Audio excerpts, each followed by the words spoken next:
Hello, dear UPSC aspirants. Welcome to my channel IAS Commando. My name is Daksha, and with this video, we are going to start a lecture series on ethics. So, first, let us understand why GS paper 4, that is your ethics paper, is different from all other papers of UPSC. To understand this, first let us discuss what the GS 1, 2, and 3 paper contains. Okay, so your GS 1, 2, and 3 paper, if you have seen these papers, if you will prepare for these papers, you are going to study facts, you are going to study theories, case laws, policies, and events. And based on this knowledge, you are going to logically structure your answer. Okay, so that answer will be either logical in nature or factual in nature. So here the real test is the questions that are asked in GS paper 1, 2, and 3. What they test actually is that what you know and how will you apply them. But if we consider GS paper 4, GS paper 4 is not about memorizing or mugging up from books or material. The ethics paper is about knowing what is right or wrong, but it goes beyond textbook. Because what happens is that when you do a ethics question, you need moral reasoning. Okay, so to attempt the ethics paper, we have to develop a way of thinking, and that way of thinking is called moral reasoning. Now, what is actually moral reasoning? Moral reasoning is actually a thought process in which you think according to certain principles. That is, your thinking is principled, your thinking is consistent, that is, your principles do not deviate according to the situation, and you think in a reasoned and consistent manner. So, we have to develop a thought process in ethics, and that thought process is called moral reasoning. Okay, so ethics actually require here is that if you see the ethics paper, you will feel that what the paper demands is that you have to evaluate. You have to evaluate certain actions, certain decisions, and certain situations according to some moral principles. Okay, and when you are evaluating certain actions, decisions, and situations according to moral principles, you have to go beyond personal biases, you have to go beyond social conventions. So, all this requires moral reasoning, and you have to develop this capacity of moral reasoning. Okay, so this is actually different in ethics paper. Now, what we have seen is that ethics is not about reciting what you have memorized. Ethics is about analyzing the dilemmas with a sense of fairness and justice. So, there will be a lot of ethical dilemmas which you will study about. There will be certain situations, there will be events which you have to evaluate, and then you have to take decision, and these decision will reflect your sound moral judgment, and your sound moral judgment is what ethics paper demands from you. All right, so now we understand what actually ethics paper demands from us. So while we are proceeding this course, what we are going to do in this course is that first we are going to explore the ethical concepts, then we will study real life and administrative and moral dilemmas, and then we will be practicing answer writing according to our concepts. And in these three steps, we are going to develop moral reasoning, which is actually required by an administrator, and that is actually the need of the paper. Okay, so this is what our course intends to do.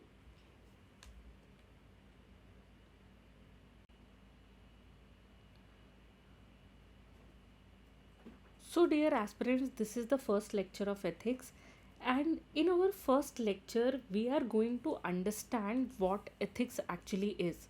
So, before delving into study of ethics, let us first understand what ethics actually is.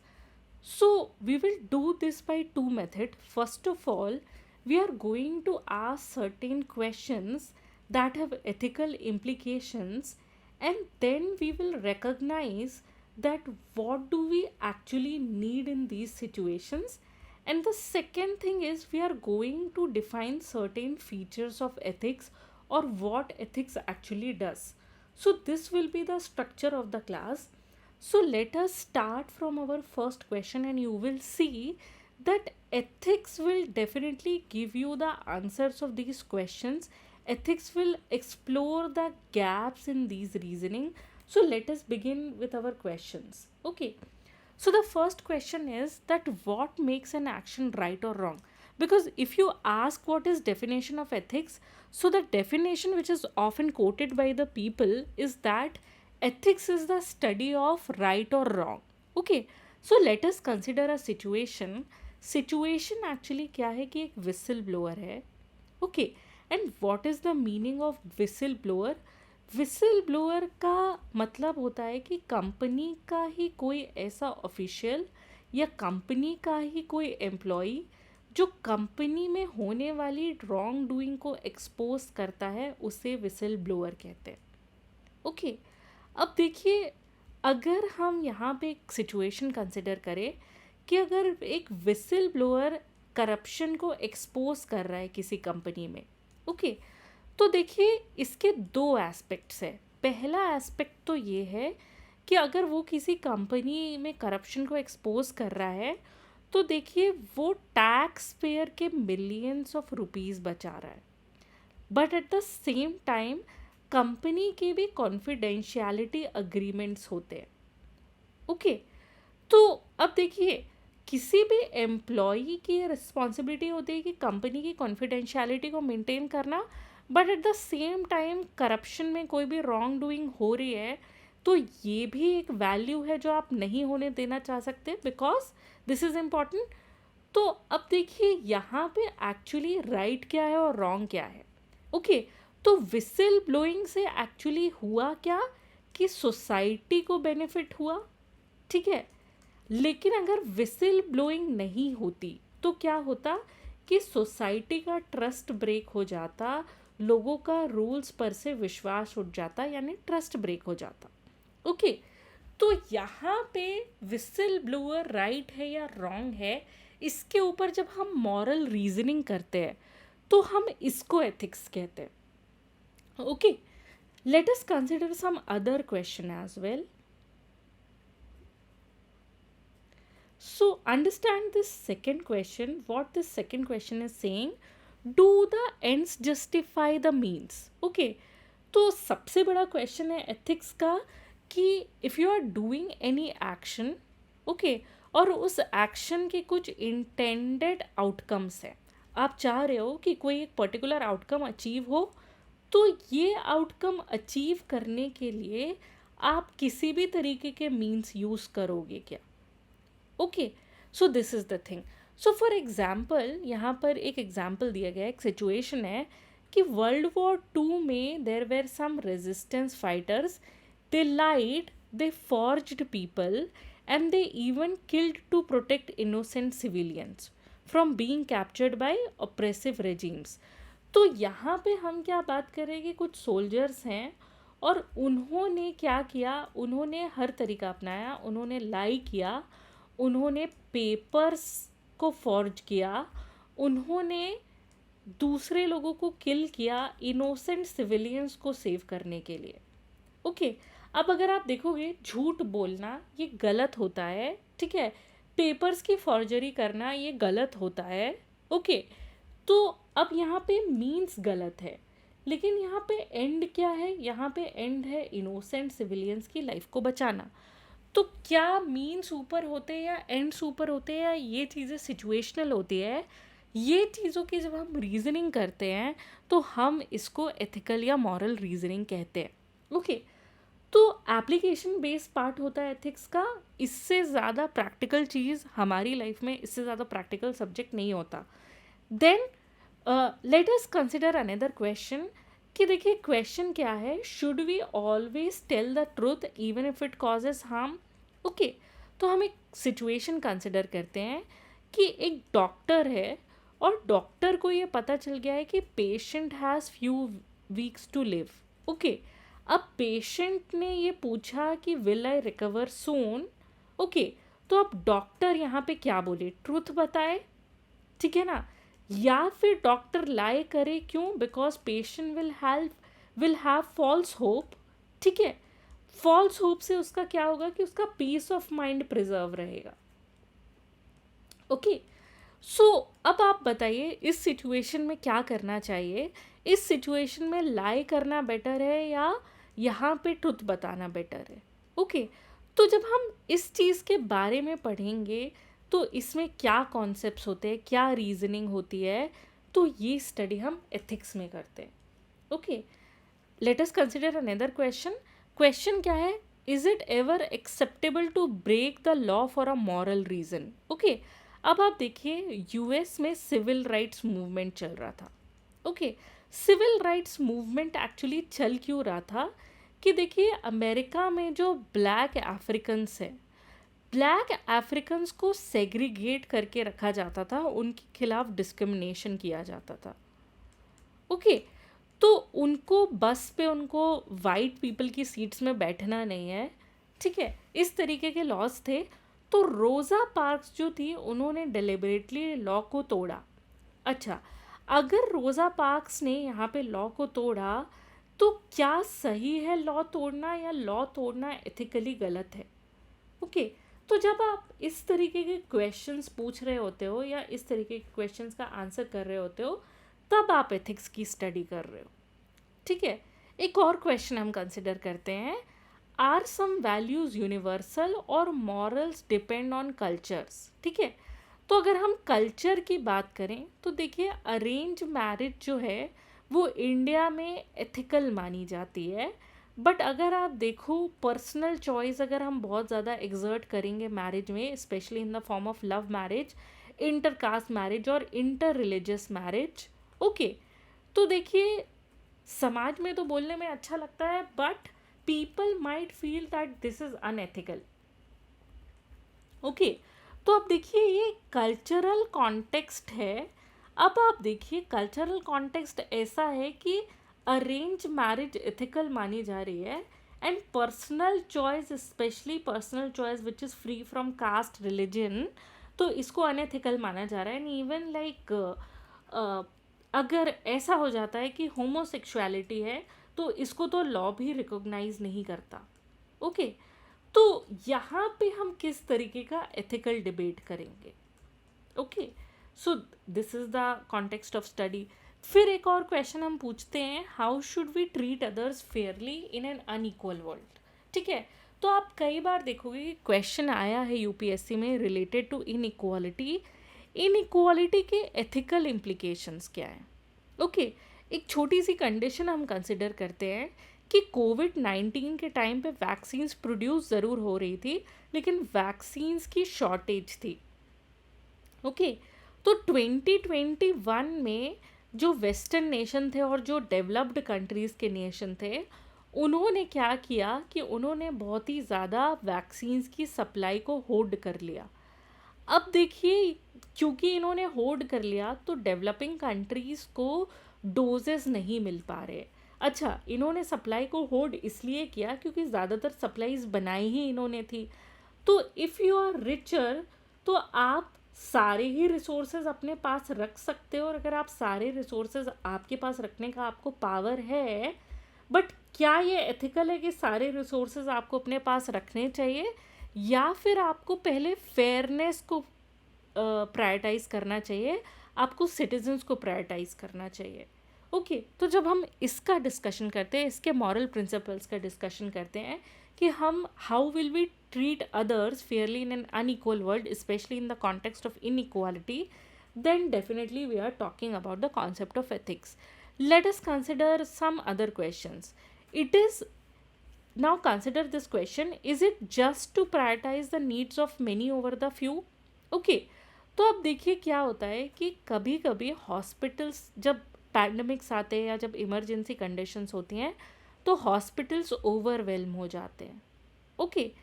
तो उनके पास उतनी capacity नहीं है, okay. And then ventilators देना पड़ता है patients को survive करने के लिए, ठीक है। अब आप देखिए वेंटिलेटर, अगर वेंटिलेटर्स कम है तो वेंटिलेटर किसको दे, है ना, who should we prioritise. Okay, तो इस तरीके के क्वेश्चंस जो हैं वो एथिक्स में पूछे जाते हैं कि देखिए एक्चुअली करना क्या चाहिए during these kind of emergencies. Fine, let's consider another question. Climate change के बारे में अगर आपने सुना होगा तो आपको ये भी पता होगा कि climate change is caused by green house gases emission. And ये जो क्लाइमेट चेंज में ग्रीन हाउस गैसेस का एमिशन हुआ है, तो करंट में जो एटमॉस्फेयर में ग्रीन हाउस गैसेस का एमिशन किया है वो डेवलप्ड कंट्रीज़ ने ज़्यादा किया हुआ है। तो ज़्यादातर जो ग्रीन हाउस गैसेस हैं एटमॉस्फेयर में वो डेवलप्ड कंट्रीज़ की वजह से हैं। अब आप देखिए यहाँ पे जो क्लाइमेट चेंज है इसकी वजह से काफ़ी सारी वनरेबिलिटीज़ डेवलप हो रही हैं और स्पेशली वनरेबल है डेवलपिंग कंट्रीज़, बट कॉज तो क्लाइमेट चेंज डेवलप्ड कंट्रीज़ ने किया है। तो अब देखिए क्या रिच कंट्रीज़ को वाकई ड्यूटी है पुअरर कंट्रीज़ को हेल्प करने की। ओके, तो रिच कंट्रीज़ को अडेप्टेशन और रिकवरी एफर्ट्स को फंड करना चाहिए या हर नेशन खुद ही अपने लिए रिस्पॉन्सिबल है, क्योंकि वैसे तो हम प्रिंसिपल ऑफ सोवरिटी कई बार बोलते हैं। ओके, तो जब आप इसका डिस्कशन करते हो then you are talking about the subject matter of ethics. Let us consider other question.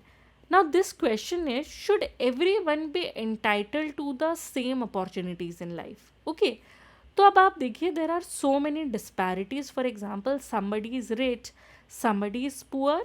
Okay, then there is another condition that some people live in rural areas and some people live in urban areas. Okay, अब rural areas में if people are living तो they don't have access to resources, ठीक है, and if people are living in urban areas तो they have access to resources. Okay, तो अब आप बताइए कि किसी भी चाइल्ड का बर्थ प्लेस या उसकी फैमिली इनकम उसकी फ्यूचर अपॉर्चुनिटीज़ डिटरमाइन कर रही हैं, क्या ये चीज़ फेयर है या नहीं है। ओके, तो अब आप ये क्वेश्चन जब पूछोगे, इसकी जब आप मॉरल रीजनिंग करोगे तो then we are talking about ethics. Ethics इस तरीके के क्वेश्चंस को आंसर करने के लिए ट्राई करता है। Then consider this question, is punishment more about justice, deterrence और रिवेंज। ओके, तो पनिशमेंट किसी क्राइम का दे दिया जाता है, लेकिन पनिशमेंट के पीछे कोर प्रिंसिपल क्या होना चाहिए। पनिशमेंट के पीछे कोर प्रिंसिपल ये होना चाहिए कि जो विक्टिम है उसको जस्टिस मिले, या फिर कि फ्यूचर में ऐसे क्राइम ना हो जिसको हम डेटरेंस कहते हैं, या फिर किसी को रिवेंज मिल जाए। ये पनिशमेंट का मेन मुद्दा है। तो अगर हम डेथ पेनल्टी के बारे में डिबेट करते हैं, ओके, तो कैपिटल पनिशमेंट यानी डेथ पेनल्टी जो होती है वो सिवियर क्राइम्स के लिए ही दी जाती है। तो उसके सपोर्टर्स ये आर्ग्यू करते हैं कि उससे क्राइम का डेटरेंस होता है, जस्टिस डिलीवर होता है, लेकिन ओपोनेंट्स कहते हैं कि डेथ पेनल्टी या capital punishment is more about revenge and it risk killing innocent, क्योंकि देखिए कभी भी ये 100% इंश्योर नहीं किया जा सकता कि वही गिल्टी है। तो देखिए ये वाली चीज़ है कि पनिशमेंट का एक्चुअल मीनिंग क्या होना चाहिए, रिफॉर्म होना चाहिए, डेटरेंस होना चाहिए, या सोसाइटी की एक साइकोलॉजिकल नीड होती है रेट्रीब्यूशन के बदले लेने की, क्या उसको पूरा करना पनिशमेंट का कोर मोटिव होना चाहिए। तो जब आप इस तरीके के क्वेश्चंस को डिस्कस करते हो, इनकी मॉरल रीजनिंग करते हो, then you are obviously talking about ethics. Okay, now let us ask another question, what do we owe to strangers we will never meet, है ना। तो देखिए क्या होता है कि sometimes people will participate in camps of blood donation, या कभी कभी लोग ऑर्गन डोनर्स के जैसे अपने आप को रजिस्टर कर देते हैं, ठीक है। अब ब्लड डोनेशन कर रहे हैं या ऑर्गन डोनेशन कर रहे हैं तो हम किसके लिए कर रहे हैं, sometimes for the strangers. Okay, तो अब देखिए किसी भी स्ट्रेंजर को हेल्प करना हमारी मॉरल ड्यूटी है या ये हम आउट ऑफ पर्सनल चॉइस कर रहे हैं, this is purely a personal matter.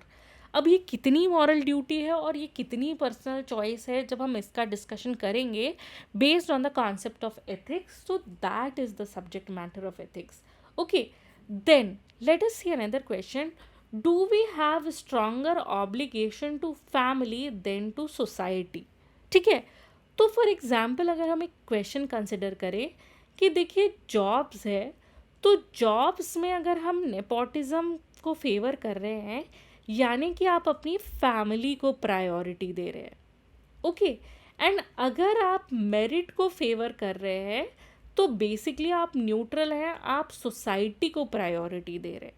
Okay, तो कौन सी वैल्यू ज़्यादा इम्पॉर्टेंट है? फैमिली ज़्यादा इम्पॉर्टेंट है या ओवरऑल सोसाइटी का गुड ज़्यादा इम्पॉर्टेंट है? और अगर कुछ एक दूसरे से ज़्यादा इम्पॉर्टेंट है तो क्यों है? ओके, तो जब हम इस तरीके की रीजनिंग कर रहे हैं, then we are talking about ethics, है ना?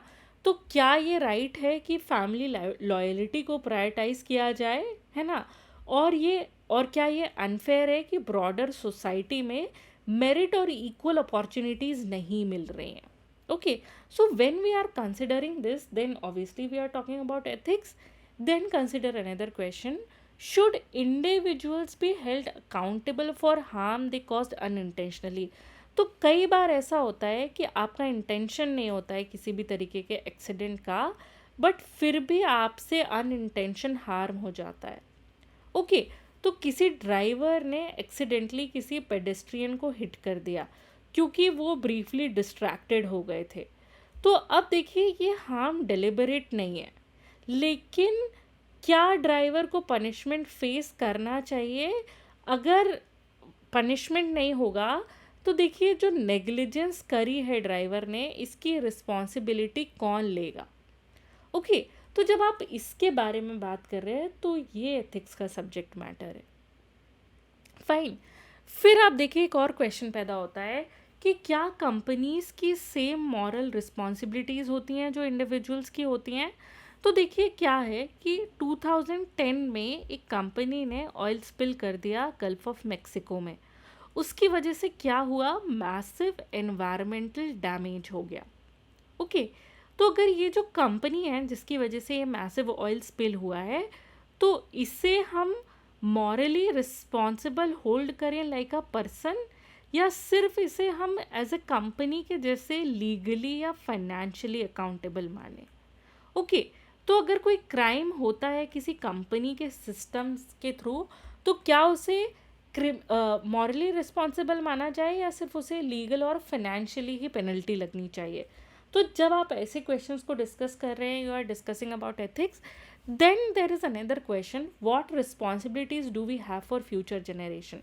तो क्लाइमेट चेंज में काफ़ी सारे एथिकल इश्यूज आते हैं। एक एथिकल इश्यूज ये भी आता है कि हम फ्यूचर जनरेशन्स के सारे रिसोर्सेज यूज़ कर रहे हैं, and at the current rate we go on using the resources of the future generation. तो देखिए फिर वो एक, इसका अगर हम देखें तो टैक्स वो ज़्यादा भरेंगे, हार्म उन्हें ज़्यादा है इन द फ्यूचर। ओके, तो देखिए आज की जो डिसीजंस हैं, जैसे कि फॉसिल फ्यूल्स को बर्न करना है या डिफॉरेस्टेशन है या पॉल्यूशन है, this will affect the people who are not yet born. तो क्या हमारा ये मॉरल ऑब्लिगेशन है कि हमें अपनी हैबिट्स को चेंज करना चाहिए, या फिर हमारी जो प्रेजेंट नीड्स हैं वो जो फ्यूचर कंसर्न्स हैं उनसे ज़्यादा बड़ी हैं?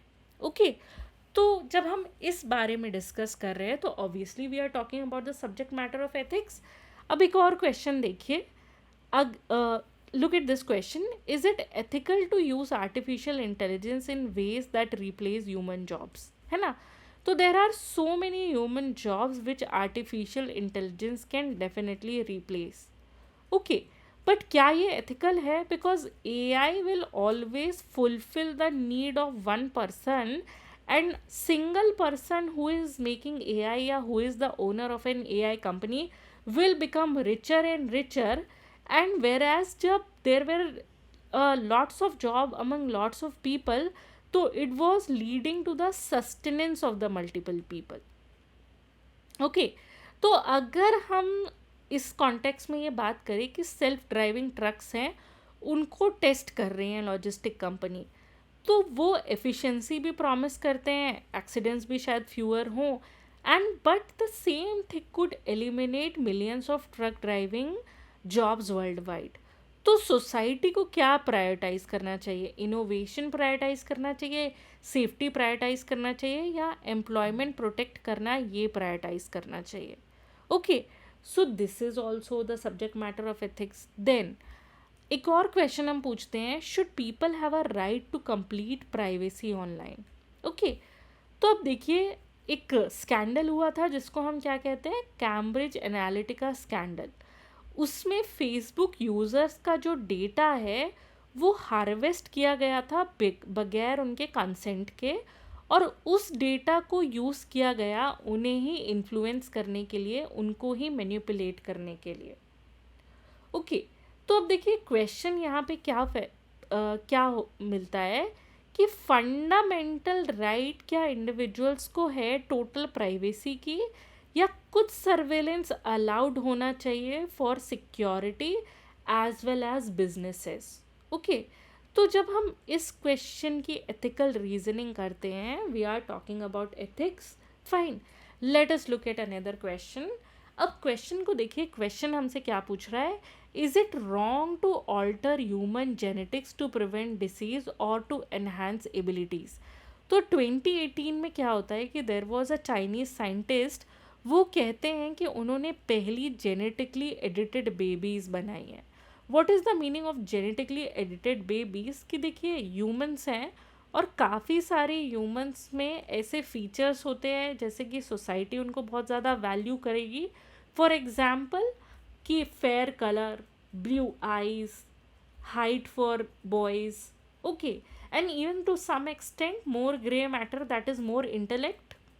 ओके, तो सोसाइटी इनको वैल्यू करती है। जीन एडिटिंग की टेक्निक्स के थ्रू हम ये सारी चीज़ें फ्यूचर में अचीव कर सकते हैं। ओके, बट क्या ये चीज़ एथिकल है या नहीं है? But at the same time में जो जीन एडिटिंग की टेक्निक है, ये बहुत सारे अपकमिंग इन्फेक्शन से भी बचा सकती है या डेडली डिसीजेस से बचा सकती है।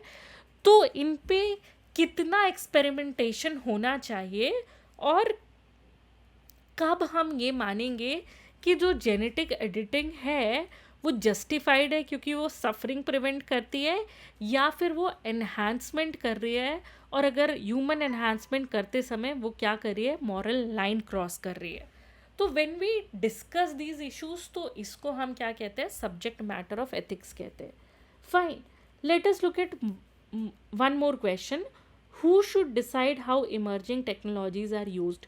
तो इतनी सारी टेक्नोलॉजीज़ हैं जो अब फील्ड में आ रही हैं, जैसे कि यूजेज ऑफ ड्रोन्स है, ठीक है, एआई है, there is a company Neuralink, और वो ऐसी चिप्स बना रहे हैं जिनसे आपके ब्रेन के पावर भी इन्हांस हो सकते हैं, हालांकि उनका थेराप्यूटिक यूज़ भी है। Okay, so there are so many emerging technologies which can be revolutionary in nature. तो अब देखिए, क्या गवर्नमेंट्स को, इंटरनेशनल ऑर्गेनाइजेशंस को, या टेक्नोलॉजी कंपनीज को रूल सेट करने चाहिए, या और अगर इनमें से किसकी लेजिटिमेट अथॉरिटी है, और क्या डिसीजन लिए जाने चाहिए ग्लोबल सिक्योरिटी के लिए, कितना एथिकल है, कितना अनएथिकल है, जब आप इस बारे में डिस्कस कर रहे होते हो, तो these kind of questions are the subject matter of ethics. And let us now look at last question, do we have a duty to protect environment even if it limits economic growth? तो Amazon का rain forest है, उसमें deforestation किया जा रहा है agriculture और logging के लिए। तो देखिए, अगर वो एग्रीकल्चर और लॉगिंग करेंगे तो उससे उनकी इकोनॉमिक ग्रोथ होगी, उनको रेवेन्यू जनरेट होगा, but at the same time अगर यहाँ पे हम बायोडाइवर्सिटी को प्रिजर्व करेंगे या फॉरेस्ट को प्रिजर्व करेंगे तो क्लाइमेट चेंज स्लो होगा। तो देखिए, क्या शॉर्ट टर्म के प्रॉफिट्स को सैक्रिफाइस करना चाहिए लॉन्ग टर्म की सस्टेनेबिलिटी के लिए? इसमें क्या एथिकल है, क्या अनएथिकल है, इसमें किस तरीके की मॉरल रीजनिंग यूज़ करी जाए? हम इस बारे में जब डिबेट या डिस्कशन कर रहे होते हैं तो हम एथिक्स पढ़ रहे होते हैं। सो नाउ यू नो कि एथिक्स एक्चुअली में क्यों इतना ज़्यादा प्रैक्टिकल है, कि ऑलमोस्ट आपकी लाइफ के हर एस्पेक्ट को टच करता है एथिक्स, राइट? ओके,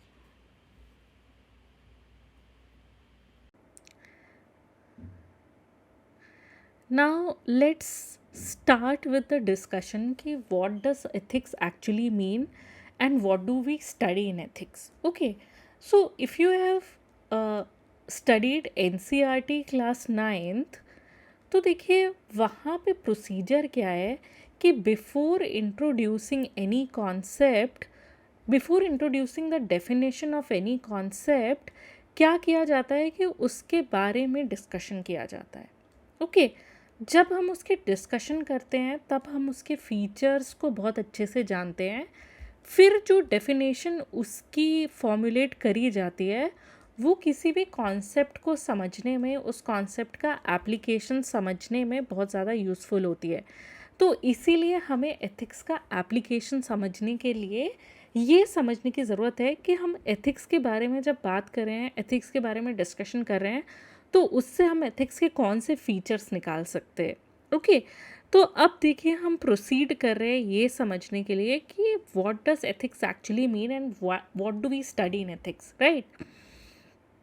ना देखिए पहला पॉइंट क्या है कि हम एथिक्स को पढ़ते हैं as a system of inquiry. Okay, system of inquiry का क्या मतलब होता है? देखिए इंक्वायरी का ये मतलब होता है कि you should have the courage to ask questions, right. कि देखिए आपको ये करेज होना चाहिए ये सवाल पूछने के लिए कि what is morally right and what is morally wrong. और देखिए साथ ही साथ जब आप क्वेश्चन पूछ रहे हो तो देखिए कोई टास्क आपको करना है या कोई डिसीजन मेकिंग आपको करनी है तो उसमें डेफिनेटली आप ये सिचुएशन डेफिनेटली फेस करोगे कि way one is better than way two. ठीक है, और way one is better than way two in what sense कि वे वन एथिकल है और वे टू जो है वो उसके कंपैरिजन में कम एथिकल है. तो देखिए जब हम एथिक्स को एज एन इंक्वायरी ले रहे हैं तो what does ethics actually mean is that ethics means that courage to ask question कि देखिए मॉरली राइट क्या है, मॉरली रॉन्ग क्या होता है, और देखिए क्या करने का तरीका ज़्यादा एथिकल है, क्या ज़्यादा एथिकल है, कौन सा तरीका अनएथिकल है. ठीक है, तो देखिए अगर आप इंक्वायरी नहीं कर रहे हो, ठीक है ना, तो इंक्वायरी के बगैर जो मोरालिटी है वो कैसी हो जाती है कि आपने कुछ अनक्वेश्चनड हैबिट्स पाल ली हैं, आपने कुछ इनहेरिटेड रूल्स को फॉलो कर रहे हो. ठीक है ना, तो देखिए विदाउट इंक्वायरी, अगर आप इंक्वायरी नहीं कर रहे हो तो एथिक्स क्या हो जाता है कि वो अनक्वेश्चन हैबिट हो जाते हैं या इनहेरिटेड रूल्स हो जाते हैं, वहाँ पे रीजनिंग नहीं इन्वॉल्व होती. ओके, और अगर रीजनिंग नहीं इन्वॉल्व होती तो यानी कि जो हमारे एथिक्स है कैसे हैं, वो डेड हैं. ठीक है, यानी जो हम रूल्स फॉलो कर रहे हैं, जो सोसाइटल कस्टम्स फॉलो कर रहे हैं, वो अलाइव नहीं है, वो डेड हैं. वो ना तो अडेप्टेबल है ना ही रिस्पॉन्सिव है. ठीक है, कि current need of the time है उसको रिस्पॉन्सिव हो.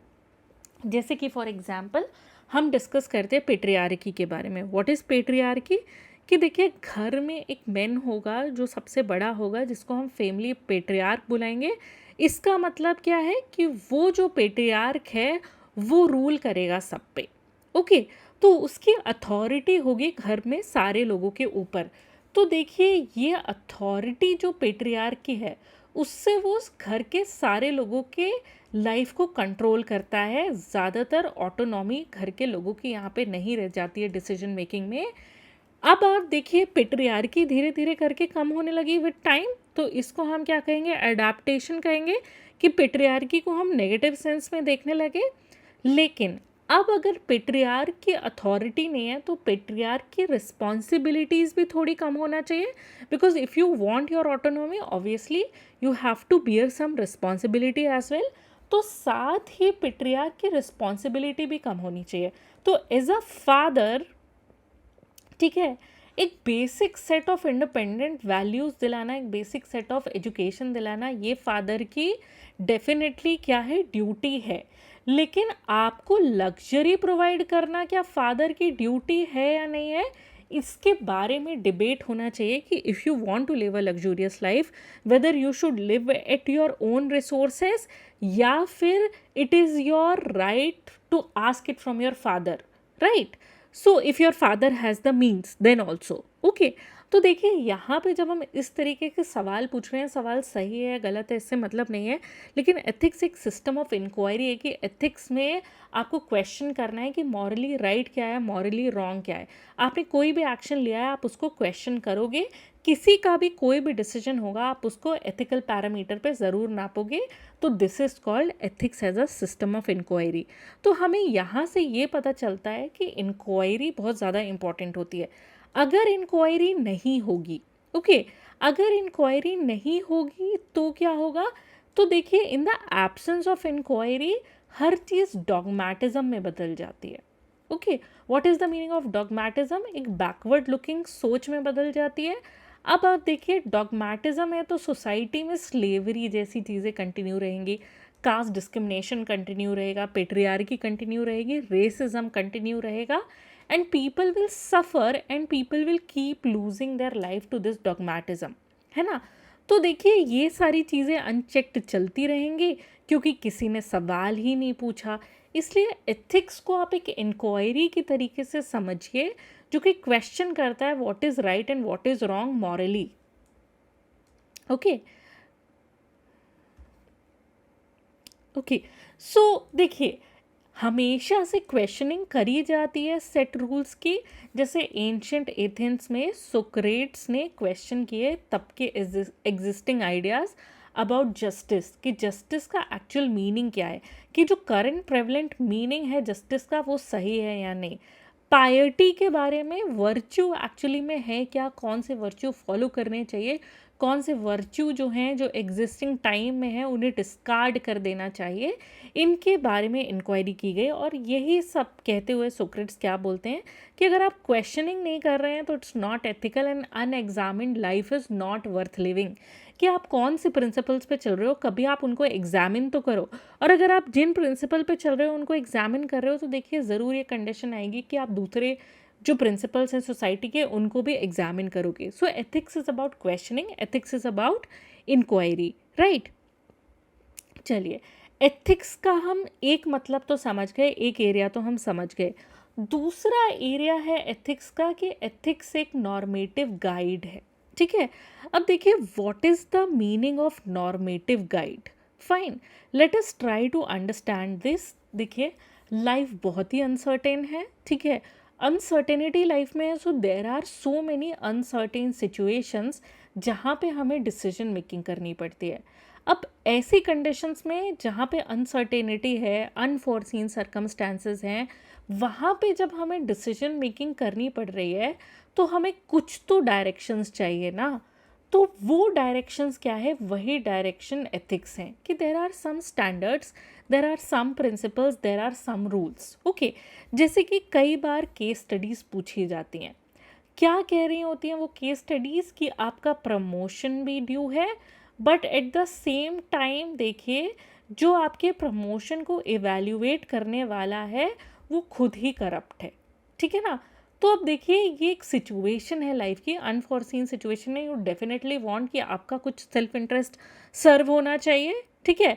बट अगर वो खुद ही करप्ट है तो आपको स्टैंडर्ड्स क्या बताएंगे? आपको स्टैंडर्ड्स डेफिनेटली यही बताएंगे कि इस करप्शन को टैकल करने के लिए या रोकने के लिए जो पॉसिबल स्टेप्स हैं आपको लेने चाहिए। ओके, तो देखिए यहाँ पे अनसर्टेनिटी है, सेल्फ इंटरेस्ट को आप सबसे ऊपर रख सकते हो, but there is something even better than self interest. Okay, तो यहाँ पे नॉर्मेटिव गाइड है। आप देखिए आप करने को आप कुछ भी कर सकते हो, ठीक है ना। तो सेल्फ इंटरेस्ट में तो ये भी है कि आप सारी दुनिया की सारी चीज़ें सबसे छीन करके ले लो, then you will be the most rich person. Okay, लेकिन आप ये नहीं करते हो, है ना। आप ये इसलिए नहीं करते हो बिकॉज आप एक सोसाइटी में रहते हो जहाँ पे कुछ नॉर्म्स हैं, ठीक है। और उन्हीं नॉर्म्स को हम क्या बुला रहे हैं? उन्हीं नॉर्म्स को हम एथिकल नॉर्म्स बुला रहे हैं यहाँ पे। और ये एथिकल नॉर्म्स हमें गाइड करने का काम करते हैं। तो एथिक्स क्या है?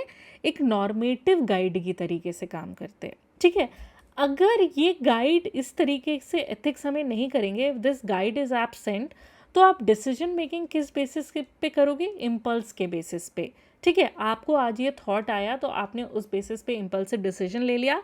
आपको इस चीज़ में सुविधा है, आपको इस चीज़ में कन्वीनियंस है, आपने डिसीजन मेकिंग कर ली।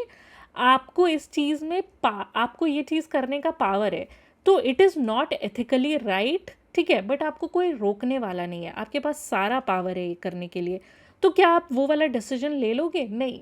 आपके पास एक नॉर्मेटिव गाइड है, एक मॉरल कंपास है जो आपको गाइड कर रहा है, ठीक है।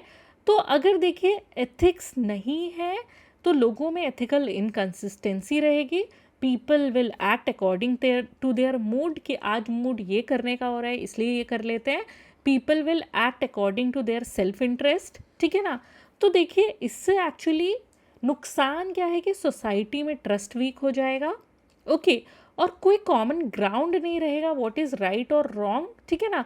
तो देखिए अगर हर कोई अपने इम्पल्सेस के हिसाब से एक्ट करेगा और कोई कॉमन ग्राउंड नहीं है राइट और रॉन्ग के लिए, इसका मतलब ये है कि सोसाइटी में कॉन्फ्लिक्ट रहेगा, क्योंकि कोई एक नॉर्म कोई फॉलो ही नहीं कर रहा, तो सोसाइटी में ट्रस्ट ही नहीं बिल्ड हो रहा, ओके।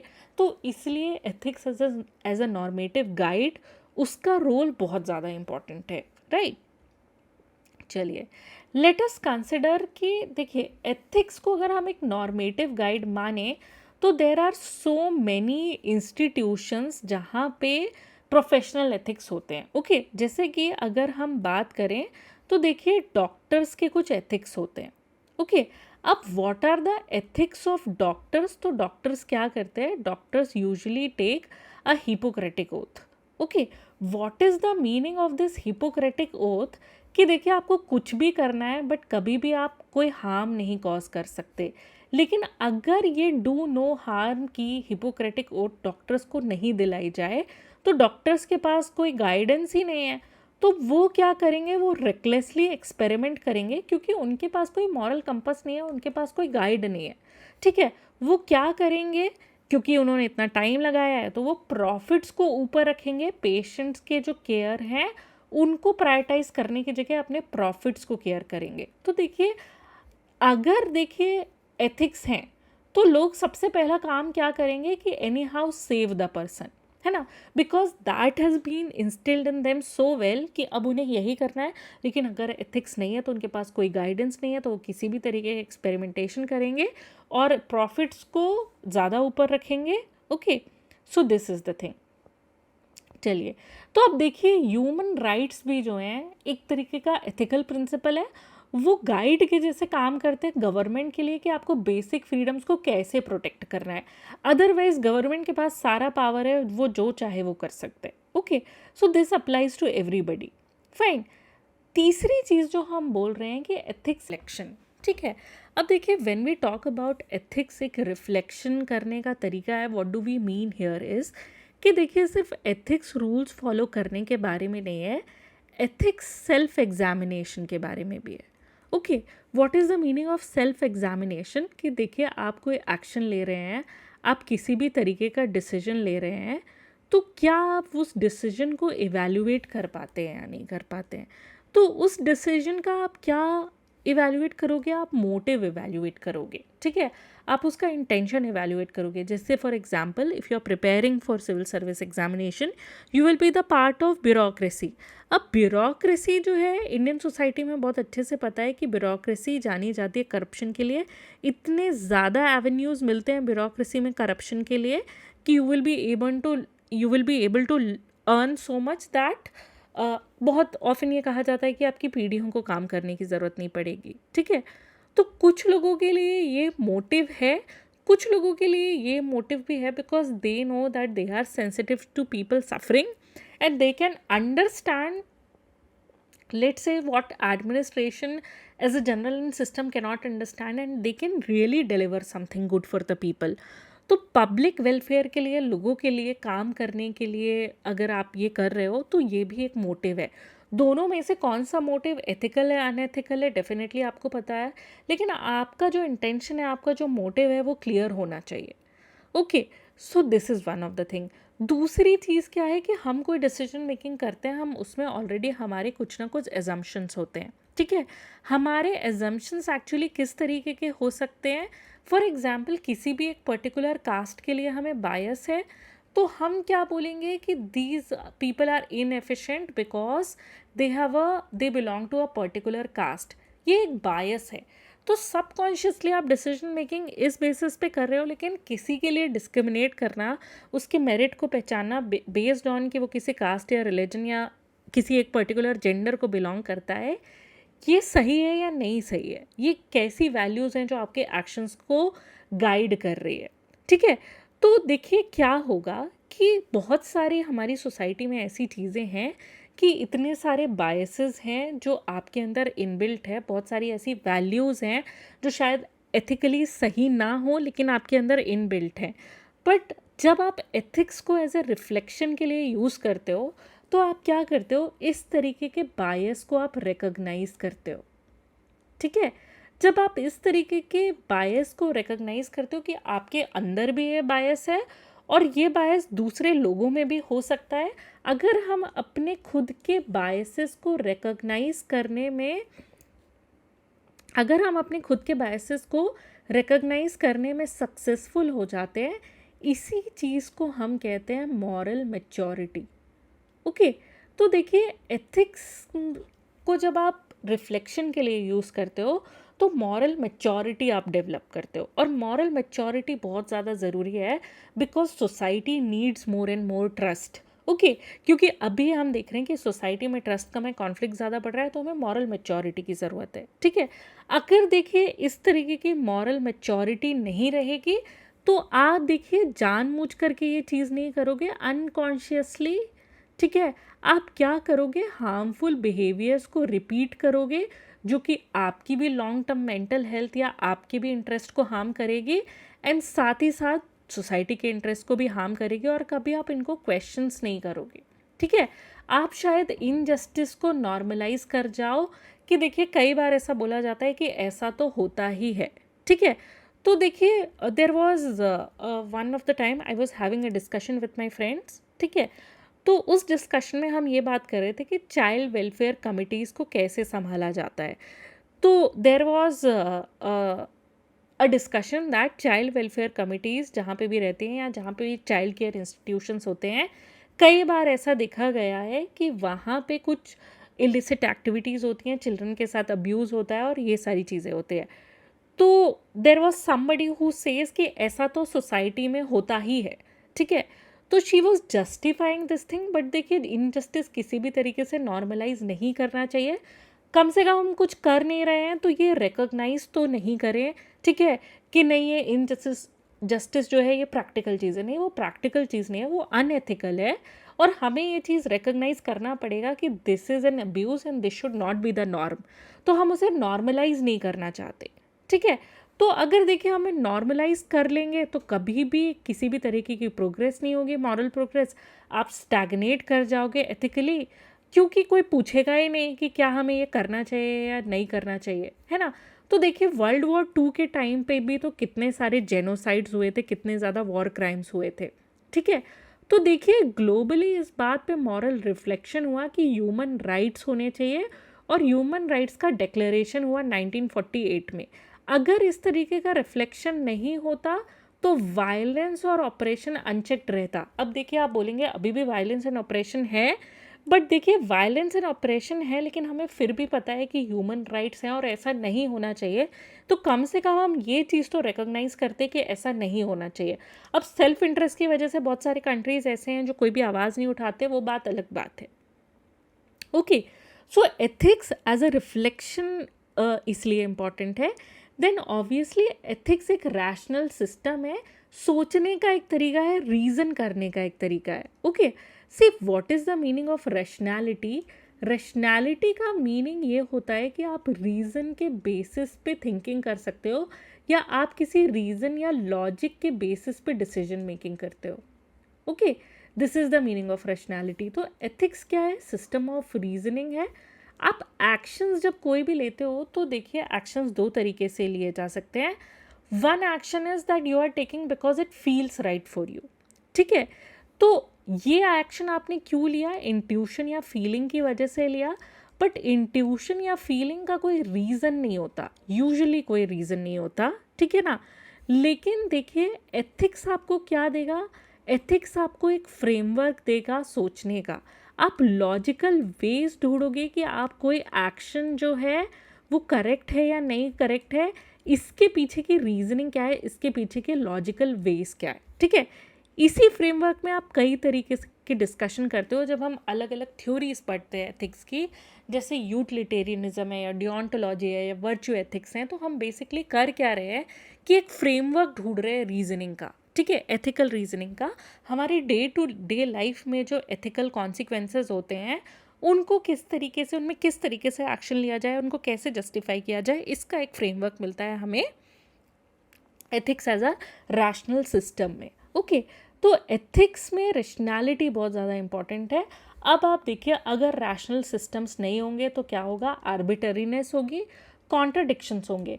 तो आप एक किसी पर्टिकुलर ग्रुप के लिए कोई अलग रूल फॉलो कर रहे हो, अलग एथिक्स फॉलो कर रहे हो, और ग्रुप 2 के लिए आप कुछ अलग एथिक्स फॉलो कर रहे हो। क्यों? क्योंकि मे बी हो सकता है कि ग्रुप 2 उतना पावरफुल ना हो लेकिन ग्रुप 1 ज़्यादा पावरफुल हो।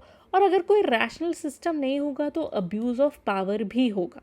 फॉर एग्जाम्पल, हम कैपिटल पनिशमेंट को अगर हम देखें कि लेट्स ट्राई टू इवैल्यूएट कि कैपिटल पनिशमेंट के लिए क्या रीजनिंग दी जा सकती है, ठीक है। तो देखिए, कैपिटल पनिशमेंट के लिए अलग अलग फ्रेमवर्क्स अलग अलग रीजनिंग देंगे। कि देखिए, यूटिलिटेरियंस क्या बोलेंगे कि कैपिटल पनिशमेंट जो है वो ओवरऑल हार्म रिड्यूस करेंगे, एक डेटरेंस क्रिएट करेंगे सोसाइटी में। डिओंटोलॉजिस्ट किस बात पे डिस्कस करेंगे, डिओंटोलॉजिस्ट इस बात पे डिस्कस करेंगे कि देखिए, लाइफ जो है एज अ प्रिंसिपल, कि लाइफ किसी की ली जा सकती है या नहीं ली जा सकती है although he is a criminal. Virtue ethics वाले में लोग क्या डिस्कशन करेंगे अगर वो फ्रेमवर्क होगा, कि देखिए, ऐसी कौन सी सोसाइटी है जो कि कैपिटल पनिशमेंट को सीक कर रही है as a form of revenge. या देखिए, सोसाइटी की भी कभी कभी साइकोलॉजिकल नीड होती है रेट्रीब्यूशन की, रिवेंज सीकिंग की। तो कैपिटल पनिशमेंट से कैसी सोसाइटी बनेगी जो देखिए रिवेंज सीख कर रही है, रेट्रीब्यूशन सीख कर रही है। कैपिटल पनिशमेंट से शायद ऐसी सोसाइटी ना बन पाए जो कि रिफॉर्म कर सकती है, ठीक है। तो यूटिलिटेरियन क्या बोलेंगे कि नहीं, कैपिटल पनिशमेंट जो है वो डेटरेंस के काम आएगी, कैपिटल पनिशमेंट काम आएगी टू रिड्यूस ओवरऑल हार्म। डिओंटोलॉजिस्ट क्या बोलेंगे कि चलिए पहले हम इस क्वेश्चन पे सोचते हैं कि लाइफ को लिया जा सकता है या नहीं लिया जा सकता है।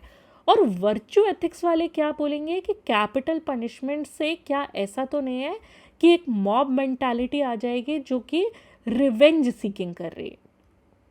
ओके, तो देखिए, ये अलग अलग फ्रेमवर्क हैं जिनके बेसिस पे हम रीजनिंग करते हैं एथिक्स पे। तो हम आर्बिटरली जस्टिफाई नहीं कर देते कि कैपिटल पनिशमेंट तो होना ही चाहिए, हम उसकी मॉरल रीजनिंग करते हैं, राइट।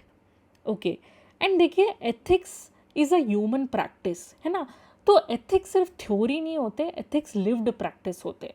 अब देखिए, इससे ज़्यादा प्रैक्टिकल चीज़ आपको लाइफ में मिलेगी नहीं। क्यों? आपको डेली कोई ना कोई डिसीजन मेकिंग करनी होती है, आप अपने वर्क पे रहोगे। खास करके ब्यूरोक्रेसी जब काम कर रही है तो ब्यूरोक्रेसी को डेली एथिकल डिसीजन मेकिंग करनी होती है। अब अगर ब्यूरोक्रेसी को कोई गाइड ही नहीं है एथिकल डिसीजन मेकिंग में, तो फिर वो किस तरीके से एक्शन लेगी। तो इसीलिए हम एथिक्स को क्या कहते हैं, एक लिव्ड प्रैक्टिस भी कहते हैं, कि एवरीडे लाइफ को चॉइसेस की ज़रूरत है, आपको ऑनेस्ट होने की ज़रूरत है। आप किस तरीके से अपने कोवर्कर का ट्रीटमेंट करोगे, आप किस तरीके से अपनी फैमिली के साथ लॉयल रहोगे, आप किस तरीके से कम्युनिटी में एंगेज करोगे, ठीक है। तो देखिए, एथिक्स में हमें लगेगा शायद कि हम फिलॉसफिकल प्रिंसिपल्स पढ़ रहे हैं, लेकिन इन फिलॉसफिकल प्रिंसिपल्स को डेली लाइफ में कैसे एग्जीक्यूट किया जाता है, इसको हम एथिक्स कहते हैं। तो एथिक्स को हम क्या कहते हैं कि ethics is a lived practice, right. Okay, and देखिए, एथिक्स को ना हम प्रैक्टिकली इम्प्लीमेंट करना बहुत ज़्यादा ज़रूरी है, ठीक है। एथिक्स को अगर सिर्फ बुक्स या डिबेट्स तक ही रखेंगे तो एथिक्स फोर्स लूज कर जाएंगे, है ना। अगर लोग एथिकल थ्योरीज को के साथ साथ उनको इम्प्लीमेंट नहीं कर पाएंगे तो उस कंडीशन को हम क्या बुलाएंगे, मॉरल हिपोक्रेसी बुलाएंगे। वहाँ पे करप्शन बहुत ज़्यादा होगा। क्यों? Because you know there are so many codes and everything about bureaucracy, ठीक है, लेकिन फिर भी करप्शन है वहाँ पे। अगर आप एथिक्स के सारे प्रिंसिपल्स और थ्योरीज को जानते हो लेकिन अगर आप उनको लिव्ड प्रैक्टिस में नहीं उतार पा रहे हो तो देखिए आप एक चीज़ डेवलप करोगे जिसे हम क्या कहेंगे, मॉरल इंडिफरेंस कहेंगे।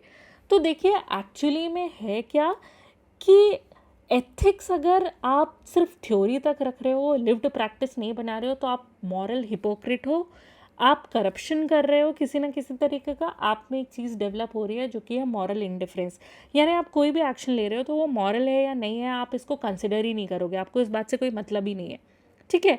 तो जैसे जैसे गैप ग्रो करेगा between knowing and doing what is right, इसको ही हम मॉरल इंडिफरेंस कहेंगे। Okay, so this is the thing.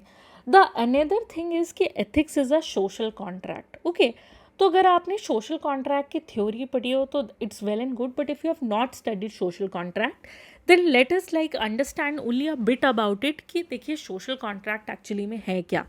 तो social contract का क्या मतलब होता है कि देखिए अगर कोई भी principles नहीं है, किसी सोसाइटी के या लोगों के साथ रहने के कोई भी प्रिंसिपल्स नहीं है, तो देखिए बहुत ही ज़्यादा आर्बिटरीनेस है, कोई भी किसी को भी हार्म करेगा, ठीक है।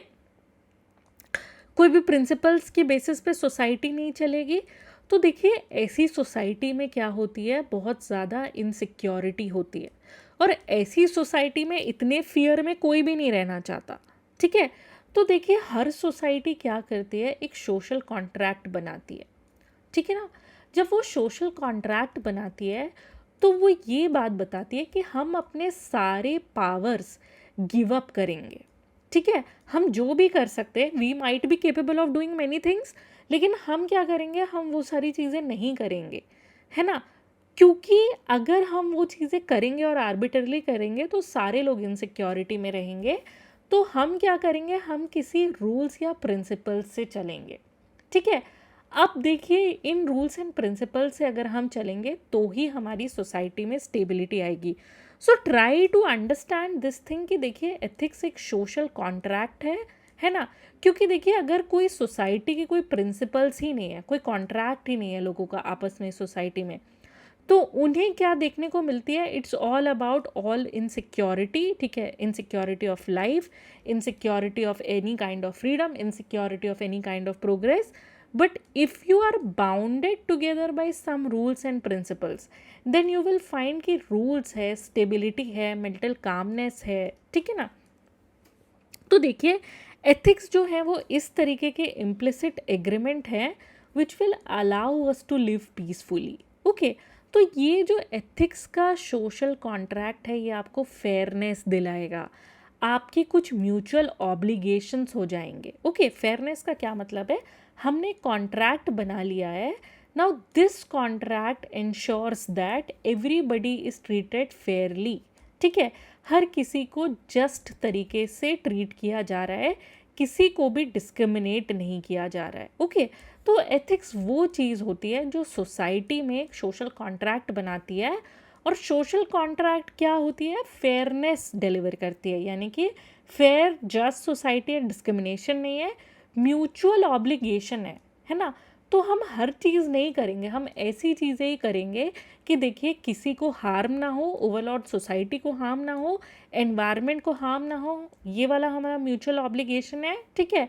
एंड देखिए सोशल कॉन्ट्रैक्ट है क्या, an idea that hold society together. अगर देखिए इस तरीके का कोई आइडिया एग्जिस्ट ही नहीं करेगा किसी एक सोशल कॉन्ट्रैक्ट का, तो होगा क्या कि सोसाइटी बिखर जाएगी, सोसाइटी फ्रैगमेंटेड हो जाएगी। That is why we actually need this social contract. Okay, so ethics is a social contract, right. अगर ये सोशल कॉन्ट्रैक्ट नहीं है तो देखिए जो पावरफुल है वो फेयरनेस तो नहीं ही दिखाएगा, तो पावरफुल क्या करेगा, obviously powerful will try to dominate here. Okay, तो जब ये वाला डोमिनेशन हो जाएगा तो क्या हो जाएगा, केओस हो जाएगा, यानी कि डिसऑर्डर हो जाएगा या टायरनी हो जाएगी। ओके, आप जो भी काम करोगे इन the absence of social contract वो किसी महान प्रिंसिपल्स पे नहीं करोगे, आप सिर्फ सेल्फिशनेस पे करोगे। और अगर हर कोई अपनी अपनी सेल्फिशनेस पे काम करेगा तो देखिए कोई भी कभी कोलैबोरेट करके आगे नहीं बढ़ पाएगा। सोसाइटी को फ़ायदा कोलैबोरेशन से ज़्यादा हुआ है, हर कोई ज़्यादा फ़ायदे में रहता है कोलैबोरेशन से। ट्रस्ट का ब्रेकडाउन हो जाएगा। ओके, एंड देखिए रूल कैसा होगा सोसाइटी में, पावर के बेसिस पे आपका कॉन्सेंट जो है वो कभी भी नहीं मैटर करेगा। और देखिए हर कोई चाहता है कि कुछ तो उसके कॉन्सेंट से हो, ठीक है ना। तो अगर इस तरीके का सोशल कॉन्ट्रैक्ट नहीं है, एक एथिकल सोशल कॉन्ट्रैक्ट नहीं है सोसाइटी में, तो जो कम्युनिटी लाइफ है सोसाइटी की वो ही पूरी तरीके से इम्पॉसिबल हो जाएगी। तो एथिक्स एक सोशल कॉन्ट्रैक्ट है, और without this social contract community life क्या हो जाएगी, इम्पॉसिबल हो जाएगी। Okay, so I hope you understand this thing. अगर हम सोशल कॉन्ट्रैक्ट की बात करें तो कई सारे कॉन्स्टिट्यूशंस ऐसे हैं जिनमें एथिकल प्रिंसिपल है। जैसे यूएस का जो कॉन्स्टिट्यूशन है उसमें बिल ऑफ राइट है। बिल ऑफ राइट का मेजर कोर पॉइंट क्या है कि वो सबकी फ्रीडम इंश्योर करता है। उस बिल ऑफ राइट्स में डूज एंड डोंट्स हैं कि देखिए पावरफुल क्या कर सकता है क्या नहीं कर सकता, विच इज स्टेट को क्या क्या रिस्ट्रिक्शंस है।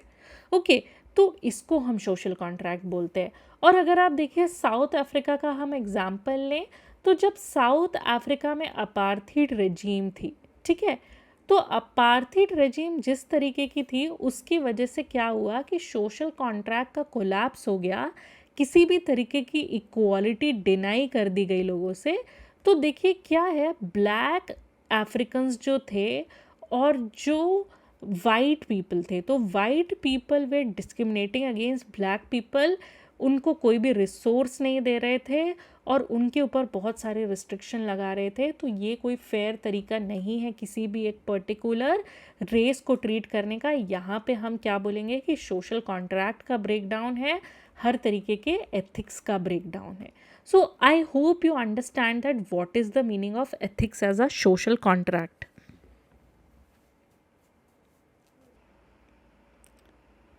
So now we have understood the significance of ethics as a social contract. Now let's move forward.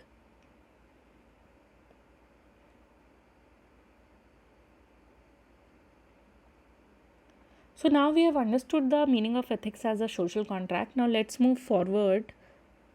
Okay, the next thing is that ethics is about virtue cultivation. Okay, तो देखिए virtue cultivation का actually में मतलब क्या है, ठीक है ना, कि देखिए we are also shaped in our life. Okay, तो देखिए हम लाइफ लॉन्ग वैसे नहीं रहते जैसे हम शुरुआत में रहते हैं, या देर आर एट टाइम्स कि there are some people who go off way. Off way का क्या मतलब होता है कि वो लाइफ में अपने एथिक्स कॉम्प्रोमाइज़ कर चुके होते हैं, ठीक है ना। वो या तो लोगों के साथ अनफेयर हो जाते हैं, तो नॉट नेसेसरली हर बार कोई अनएथिकल हो तो वो क्रिमिनल ही हो, ठीक है, but he can develop some unfair habits, है ना, कि जिसे फ्रिवलस बहाने बना करके एम्प्लॉयज़ के पैसे काटना, ठीक है।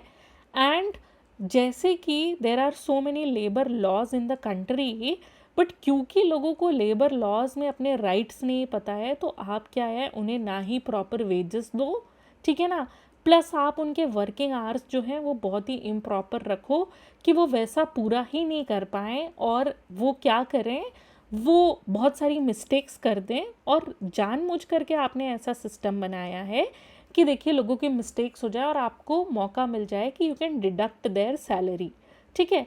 तो इस तरीके के अगर एम्प्लॉयर्स होते हैं तो they are not necessarily criminals, but they are unfair, ठीक है ना। तो देखिए आप, इसका मतलब क्या है कि अगर आप इस तरीके की हरकतें कर रहे हो तो आपका वर्चू कल्टिवेशन नहीं हुआ है, ठीक है।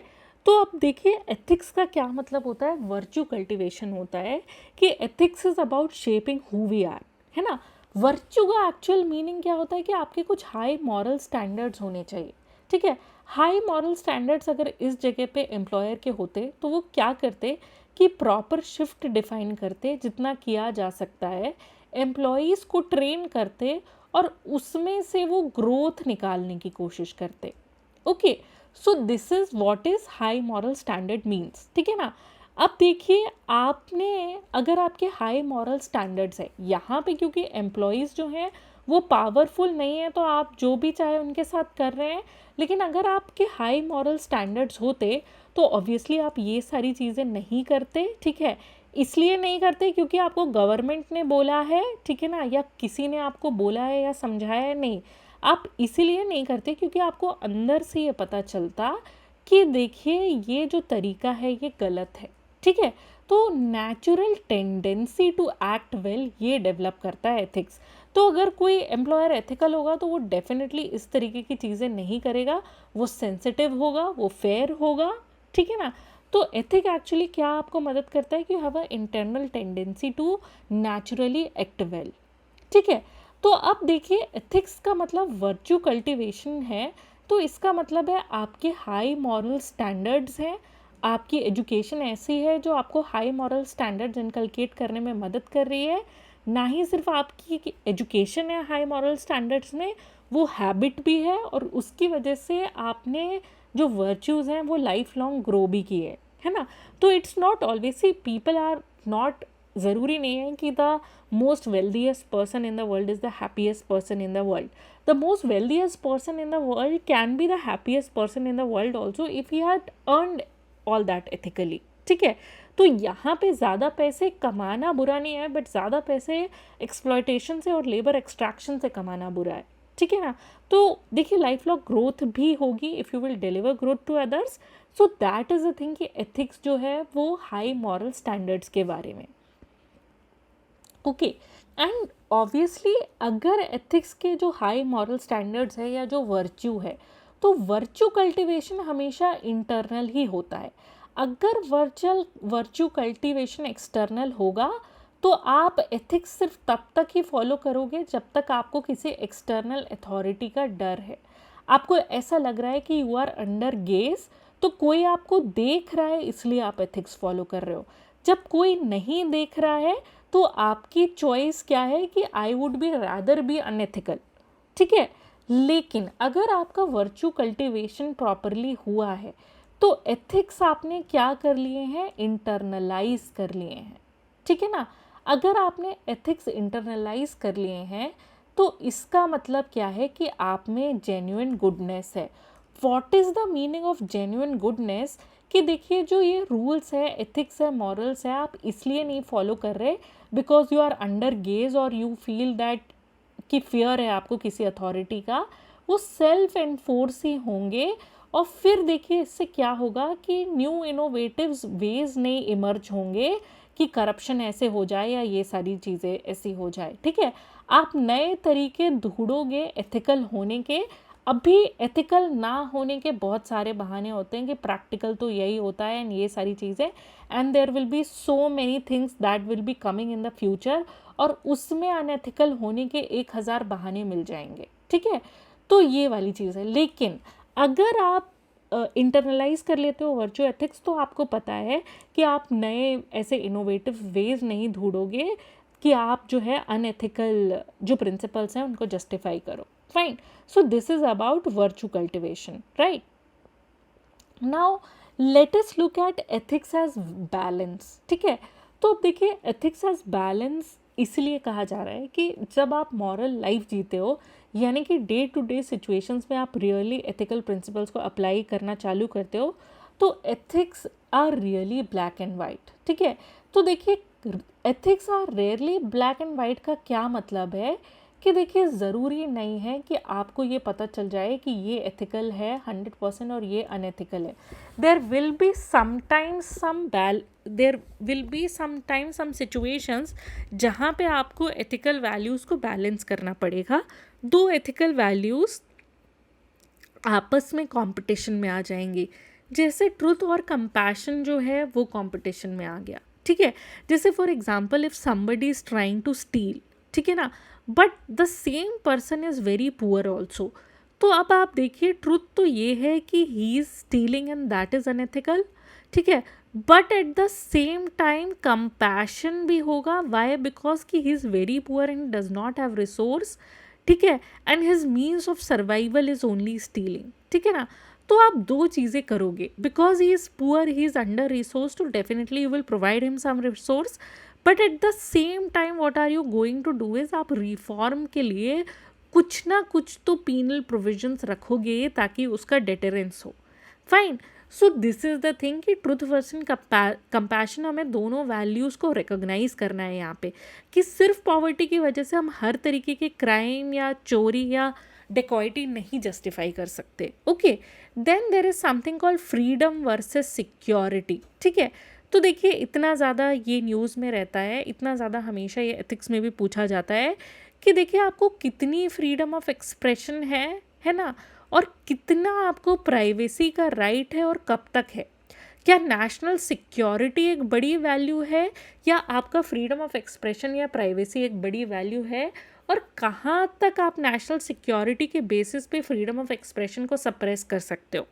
ठीक है, तो इसका एक बैलेंस डिस्कशन होना चाहिए। Then you have individual rights versus common goods की देखिए सोसाइटी एक चीज़ चाहती है और सोसाइटी के लिए कुछ पर्टिकुलर चीज़ें जो हैं वो रियली में क्या होंगी, हेल्पफुल होंगी, बट इंडिविजुअल के इंटरेस्ट हो सकता है कि compete कर रहे हो सोसाइटी के इंटरेस्ट के से। तो हम क्या 100% इंडिविजुअल राइट्स को ही प्रायोरिटी दे दें या फिर हम बिल्कुल इंडिविजुअल राइट्स को ख़त्म करके जो कॉमन गुड है वही करें? नहीं, हम क्या करेंगे, हम बैलेंस एक सीख करेंगे, हम किसी ना किसी तरीके का एक एथिकल कॉम्प्रोमाइज़ करने की कोशिश करेंगे ताकि दोनों वैल्यूज़ को प्रॉपर इंपॉर्टेंस मिल जाए। ठीक है, तो एथिक्स हमें अपनी ड्यूटीज़ वे करने में मदद करता है, अपने कॉन्सिक्वेंसेस को इवैल्यूएट करने में मदद करता है, अपने रिलेशनशिप्स को बैलेंस करने में मदद करता है। अगर हम ये बैलेंस सीख नहीं करेंगे तो या तो हम कुछ पर्टिकुलर वैल्यूज़ के लिए बहुत ज़्यादा रिजिड हो जाएंगे या फिर हम रेकलेस डिसीजन मेकिंग करेंगे। तो इसलिए ethics as a balance is also very important.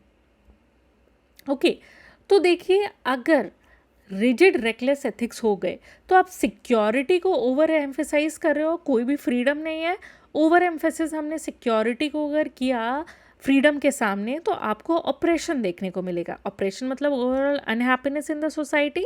Then absolute freedom को अगर हमने प्रायोरिटी दे दी इन फ्रंट ऑफ रिस्पॉन्सिबिलिटी तो फिर आपको क्या मिलेगा, सिक्योरिटी नहीं है तो हमें हर जगह केओस देखने को मिलेगा। Okay, so that is why you need balance. For example कोविड-19 का ही हम एग्जाम्पल ले लें तो देखिए वहाँ पे क्या था, there was a lack of balance. तो कभी ऐसा हुआ कि गवर्नमेंट्स ने हेल्थ को प्रायोरिटी नहीं दी, इकॉनमी को प्रायोरिटी दी कि लॉकडाउन लगाने की ज़रूरत नहीं है, इकॉनमी को चलते रहना ज़्यादा बेहतर है। ठीक है, और कभी कभी क्या किया कि हेल्थ को मेंटेन करने के लिए इतने एक्सट्रीम रिस्ट्रिक्शंस लगा दिए गए कि आप वनरेबिलिटीज़ के लिए केयर करना ही भूल गए कि देखिए कुछ तो इकोनॉमिक इंटरेस्ट भी इम्पॉर्टेंट है, इसलिए इम्पॉर्टेंट है ये इकोनॉमिक इंटरेस्ट बिकॉज देखिए क्या है कि कुछ लोगों के पास ऐसा है कि they are always hand to mouth, है ना। If they won't work today they won't be able to eat today. ठीक है, तो ये वाली जो चीज़ें हैं ये गवर्नमेंट ने कंसिडर नहीं की, कुछ गवर्नमेंट्स ने कंसिडर नहीं की and this happened like all over the world. Okay, so यहाँ पे हमें बैलेंस सीख करने की डेफिनेटली ज़रूरत है, हमें हर तरीके के कंसिडरेशंस की ज़रूरत थी। ओके, अब देखिए now let us understand ethics as an responsibility. Okay, and this is very important. Why कि देखिए हमारी कुछ ऑब्लिगेशंस होते हैं सोसाइटी में, ठीक है ना, हमारे कुछ ऑब्लिगेशंस होते हैं अपनी फैमिली के लिए, हमारे कुछ ऑब्लिगेशंस या ड्यूटीज़ होती हैं या रिस्पॉन्सिबिलिटीज़ होती हैं अपनी कम्युनिटी के लिए, और कुछ ड्यूटीज़ ऐसी होती हैं स्ट्रेंजर्स के लिए भी होती हैं, कुछ ड्यूटीज़ ऐसी होती हैं जो फ्यूचर जनरेशन्स के लिए भी हमारी ड्यूटीज़ हैं। यानी हमारे ऑब्लिगेशन सिर्फ प्रेजेंट जनरेशन तक रिलेटेड नहीं है, हमारे ऑब्लिगेशन फ्यूचर जनरेशन्स के लिए भी हैं। ठीक है, तो देखिए क्या चीज़ होती है कि इंडिविजुअल फ्रीडम और सोसाइटल गुड के बीच में जो ब्रिज है वो है रिस्पॉन्सिबिलिटी। ठीक है, तो एथिक्स एज अ रिस्पॉन्सिबिलिटी अगर हम देखेंगे तो आप अपने बारे में, अपने सेल्फ इंटरेस्ट के बारे में सोच सकते हो, अपने फ्रीडम ऑफ एक्सप्रेशन के बारे में सोच सकते हो, बट कुछ ना कुछ तो सोसाइटी का गुड भी होता है ना, तो रिस्पॉन्सिबिलिटी होनी चाहिए इंडिविजुअल में, तो उसके बीच का ब्रिज है। ठीक है, इंडिविजुअल फ्रीडम और सोसाइटल गुड के बीच का ब्रिज है रिस्पॉन्सिबिलिटी। ठीक है, अगर आप इंडिविजुअल फ्रीडम को रिकॉग्नाइज कर रहे हो, अपनी रिस्पॉन्सिबिलिटी रिकॉग्नाइज कर रहे हो, तो देखिए रिस्पॉन्सिबिलिटी का जो प्रिंसिपल है हमें ये समझाता है कि देखिए हमारे जो एक्शंस है वो सिर्फ हमारे ऊपर इम्पैक्ट नहीं डालेंगे, उनका कॉन्सिक्वेंसेस हमसे बियॉन्ड भी हो सकता है। ठीक है, तो हमारी ये ड्यूटी बनती है कि हम एक एथिकली अकाउंटेबल लाइफ जिए। ठीक है, क्यों? क्योंकि हमारे ऑब्लिगेशंस है हमारी फैमिली के लिए भी, कम्युनिटी के लिए भी, स्ट्रेंजर्स के लिए भी, नेशन के लिए भी, एंड इवन फ्यूचर जनरेशन के लिए। तो सबसे बड़ी बात यहाँ पे एम्फेसाइज करने वाली ये है कि सिर्फ इंडिविजुअल फ्रीडम को आइसोलेशन में नहीं देखा जा सकता, हमें ये भी रिकॉग्नाइज करना है कि हमारे एक्शन जो हैं हमारे से बियॉन्ड भी कुछ कॉन्सिक्वेंसेज होते हैं और हमें एथिकली अकाउंटेबल बनना चाहिए। ठीक है, तो विदाउट एथिक्स एज रिस्पॉन्सिबिलिटी क्या होगा? इंडिविजुअल फ्रीडम का मतलब सिर्फ एक ही हो जाएगा कि सेल्फिशनेस। ठीक है ना? तो लोग अपने सेल्फ इंटरेस्ट में काम करेंगे, वो ये भी नहीं देखेंगे कि लोग दूसरे लोगों को हार्म हो रहा है इसकी वजह से, या फैमिली या कम्युनिटी या फ्यूचर जनरेशन्स को हार्म हो रहा है। तो हमें क्या देखने को मिलेगा? एक इररिस्पॉन्सिबल सोसाइटी जहाँ पे करप्शन बहुत ज़्यादा है, जहाँ पे वनरेबल को, जितने भी वनरेबल या मार्जिनलाइज लोग हैं उनका नेग्लेक्ट किया जा रहा है और एनवायरमेंटल डिस्ट्रक्शन हो रहा है। ठीक है, तो ये वाली चीज़ है कि रिस्पॉन्सिबिलिटी को अगर हम नहीं रिकग्नाइज करते हैं, हमें एक इररिस्पॉन्सिबल सोसाइटीज़ मिलती है और उसके इल्स जहाँ पे हम किसी भी तरीके की फेयर ट्रीटमेंट ही नहीं दे सकते अगर कोई थोड़ा सा भी वनरेबल है उसको, और हम एनवायरमेंटल डिस्ट्रक्शन कॉज कर रहे हैं जैसे कि हमारी सोसाइटी आज है। Okay, so this is the thing. Now let us consider another principle, ethics as universal inquiry, right? Ethics as inquiry तो हम सुन ही चुके हैं। Now what is ethics as universal inquiry? Okay, तो देखिए एथिकल जो प्रिंसिपल्स होते हैं वो सिर्फ एक कंट्री के लिए नहीं होते, कुछ वैल्यूज़ ऐसी होती है जो यूनिवर्सल वैल्यूज़ होती है। ठीक है, तो देखिए कुछ कॉमन मॉरल ग्राउंड हमें बनाना ही पड़ता है, हमें ढूंढना ही पड़ता है कि जो ट्रेडिशंस है और जो कल्चर्स है उनके बियॉन्ड जाए। तो ethics as a search for universal values मतलब क्या? कि देखिए कंट्रीज़ कुछ कॉमन मॉरल ग्राउंड बनाए जो ट्रेडिशंस और कल्चर के बियॉन्ड जाए।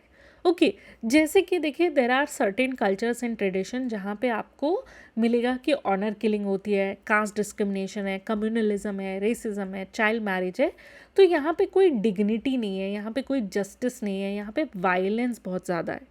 ठीक है, और कल्चर के नाम पे ये सारी चीज़ों को जस्टिफाई कर देते हैं, हम ट्रेडिशन के नाम पे इसको जस्टिफाई कर देते हैं। ठीक है, लेकिन अगर हम कॉमन ग्राउंड ढूंढेंगे, ठीक है ना, तो देखिए कई सारे ऐसे कल्चर्स होते हैं जहाँ पे आपको लगेगा कि वहाँ पे जस्टिस की पर्टिकुलर बात करी जा रही है और ये चीज़ कॉमन है सभी कल्चर्स में।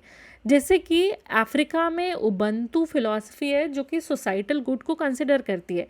इंडिया में हम क्या बोलते हैं? अतिथि देवो भव की फिलॉसफी है। ठीक है, Confucian respect for elders, Chinese Confucian जो फिलॉसफी है वो एल्डर्स को रिस्पेक्ट करने के लिए एम्फेसाइज करती है। इंडिया का नॉन वायलेंस का प्रिंसिपल है। तो ये सारी जो चीज़ें हैं ये कॉमन मॉरल ग्राउंड हो सकती हैं और हमें सारे जितने भी पर्टिकुलर कल्चर्स हैं वहाँ पे कॉमन मॉरल ग्राउंड ढूंढना पड़ेगा जिससे हमें ये पता चले कि कोई भी अलग नहीं है। तो देखिए अगर एब्सेंस रहेगा, अगर हम यूनिवर्सल इंक्वायरी नहीं करेंगे एथिक्स की, तो आप कल्चरल रिलेटिविज्म के नाम पे हर चीज़ जस्टिफाई कर दोगे। तो आप डिसेबिलिटी को फेयरनेस से ट्रीट करने से या वनरेबल को उनके प्रॉपर प्रोविज़न नहीं दोगे, आप क्या बोलोगे कि डिसेबिलिटी इज़ अ कर्स, है ना, डिसेबिलिटी एक बैड ओमेन है ना, और आप क्या करोगे? उनका नेग्लेक्ट करोगे, उनका एक्सक्लूजन करोगे, तो उनकी सफरिंग होती रहेगी। ठीक है, तो ये देखिए किसी भी तरीके से करेक्ट नहीं है। फाइन, तो देखिए अगर यूनिवर्सल इंक्वायरी नहीं होगी एथिक्स की तो कोई ग्लोबल स्टैंडर्ड्स नहीं होंगे फेयरनेस के, जो ग्लोबल स्टैंडर्ड्स नहीं होंगे अगर फेयरनेस के, तो देखिए क्या होगा कि अगर कहीं पे क्लियर इनजस्टिस हो रहा है क्रॉस द बॉर्डर, तो आप क्या करोगे? उसे कंडेम ही नहीं कर पाओगे क्योंकि कोई यूनिवर्सल स्टैंडर्ड ही नहीं है, तो कोई एबिलिटी ही नहीं है कि क्रॉस द बॉर्डर जा करके आप जो इनजस्टिस हो रहा है उसको कंडेम कर सको। ओके, तो इसीलिए हम एथिक्स को क्या बोलते हैं कि ethics is a universal inquiry, और as a universal inquiry ethics बहुत ज़्यादा इंपॉर्टेंट है। ओके, तो जैसे अबॉलिशन ऑफ स्लेवरी है, तो एबॉलिशन ऑफ स्लेवरी इसीलिए पॉसिबल हो पाया कि यूनिवर्सल मॉरल वैल्यू क्या है? ह्यूमन डिग्निटी की। अब आप देखिए क्रॉस कल्चरल इसका इंपॉर्टेंस है। वाई? क्योंकि आपने माइग्रेशन कराया पहले अफ्रीका से, आप किसी कंट्री से पकड़ पकड़ के स्लेव्स ला रहे हो और फिर उनको डोमिनेट कर रहे हो, और फिर आप उनको बोल रहे हो कि आप सब स्टैंडर्ड सिटीजन्स हो और हम आपको क्या करेंगे, डिस्क्रिमिनेट करेंगे। तो ये चीज़ सही नहीं थी, ह्यूमन डिग्निटी को कंसिडर करना चाहिए, इसलिए स्लेवरी का एबॉलिशन हुआ, इंटरनेशनल क्रिमिनल कोड बनाया जाता है। तो इंटरनेशनल क्रिमिनल कोड क्यों बनाया गया कि you have to prosecute crime against humanity, है ना। तो ह्यूमैनिटीज़ के अगेंस्ट क्राइम अगर किसी कंट्री में हो रहे हैं तो वो कॉमन मॉरल स्टैंडर्ड फॉलो कर रहे हैं। एक यूनिवर्सल लॉ ऑन टॉर्चर बनाया गया, यूनिसेफ कन्वेंशन बनाया गया कि चाइल्ड के राइट्स हैं वो हर कंट्री में लगभग सिमिलर होने चाहिए, चाइल्ड लेबर नहीं होना चाहिए, चाइल्ड मैरिज नहीं होनी चाहिए, ठीक है। क्लाइमेट जस्टिस है। तो ये सारे जो प्रिंसिपल्स हैं जिनके बारे में डिस्कशन होता है, कुछ कन्वेंशंस बने, कुछ रूल बने, ये हमें कॉमन मॉरल ग्राउंड्स के बारे में बताते हैं। Okay, so this is universal inquiry and ethics as cultural lens. Let us discover that what is cultural lens. तो देखिए बहुत सारे कल्चर्स हैं और हर कल्चर की अलग अलग वैल्यू होती है। इंडियन कल्चर में अहिंसा है और अहिंसा आपको जैनिज़्म में, बुद्धिज़्म में हर जगह मिल जाएगी। तो as a cultural value and as an ethical value non violence काफ़ी अच्छी है। बट आप देखिए ये नॉन वायलेंस कुछ प्रैक्टिसेस में रिफ्लेक्ट होती है, जैसे हिंदुइज्म में और जैनिज़्म में कुछ हद तक, हिंदुइज्म में भी बट जैनिज़्म में मोस्टली स्ट्रिक्ट वेजिटेरियनिज्म है।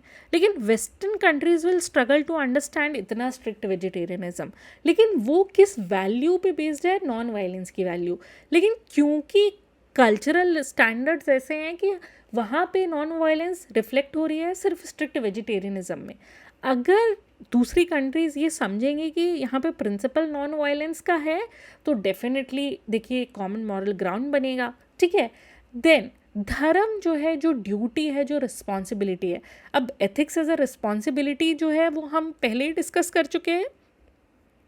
अब देखिए हिंदुइज्म में भी धर्म की बात होती है, बुद्धिज़्म में भी होती है कि आपको अपनी ड्यूटी, अपनी मॉरल रिस्पॉन्सिबिलिटी पहचाननी है। कंपैशन की बात बुद्धिज़्म में भी होती है, क्रिश्चियनिटी में भी होती है, ठीक है।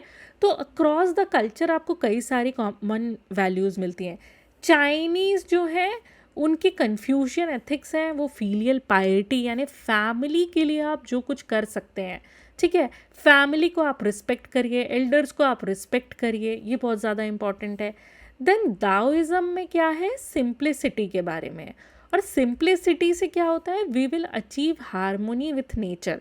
अभी हम यही चाह रहे हैं कि हम जितने आजकल कंज्यूमरिस्ट हैं, हम जितने आजकल मटीरियलिस्ट हैं, ऐसे नहीं रहें। लेट अस बी सिंपल, है ना। एंड सिंप्लिसिटी से क्या आता है, harmony with nature, fine.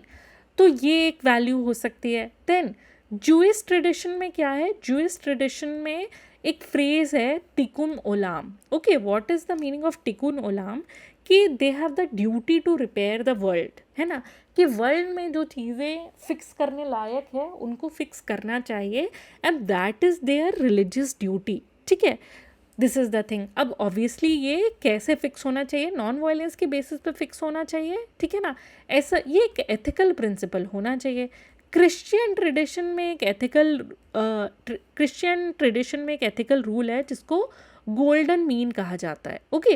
And what is the meaning of this golden mean, कि do unto others as you would have them to do unto you, कि आप उतना ही किसी के साथ करो जितना जितना आप खुद बियर कर पाओ।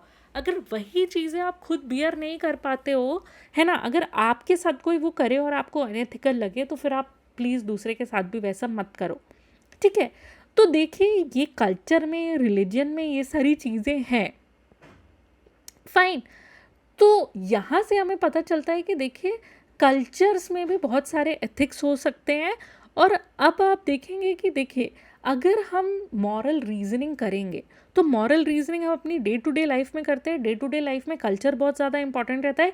इवन इंस्टीट्यूशंस का या ऑफिसेस का या प्राइवेट कंपनीज का भी अपना अपना कल्चर होता है, ठीक है। तो ये मॉरल रीजनिंग वैक्यूम में नहीं होती। ये मॉरल रीजनिंग हिस्ट्री के ऊपर डिपेंडेंट रहती है, रिलीजन के ऊपर रहती है, कस्टम्स इसको अफेक्ट करते हैं, सोशल कॉन्टेक्ट इसको अफेक्ट करता है। तो देखिए जब हम मॉरल रीजनिंग कर रहे हैं तो अब हम एब्सोल्यूट नहीं हो सकते, ठीक है। हमें डाइवर्सिटी को डेफिनेटली कंसिडर करना पड़ेगा। अलग अलग सोसाइटी में अलग अलग मॉरल कोड्स हैं। अगर आप कल्चरल लेंस नहीं लगाएंगे एथिक्स में तो आप एरोगेंट लगेंगे, आप इंपीरियल लगेंगे, आपके जो ट्रेडिशंस हैं उन पे आपको एरोगेंस आएगी, आप अपने ट्रेडिशन को सुपीरियर बताओगे, दूसरे के ट्रेडिशन को आप इंफीरियर बताओगे, और आपको कल्चरल क्लैशेस देखने को मिलेंगे बिटवीन टू ट्रेडिशंस। ओके, आपको कल्चरल क्लैशेस देखने को मिलेंगे between two traditions, and you will cultivate moral misunderstanding between two cultures, two religions, two nations, है ना। तो ये नहीं होनी चाहिए, एथिक्स को एक कल्चरल लेंस से भी देखना चाहिए। ओके, तो अगर हम छोटी सी बात करें कि मेडिकल एथिक्स की बात करें, वेस्टर्न कंट्रीज़ में अगर आपका कोई भी मेडिकल डिसीजन लेना है तो इंडिविजुअल ऑटोनॉमी ही एम्फेसाइज करी जा सकती है कि कोई किसी पर्टिकुलर का उसका डिसीजन है, वो जो चाहे वो करे।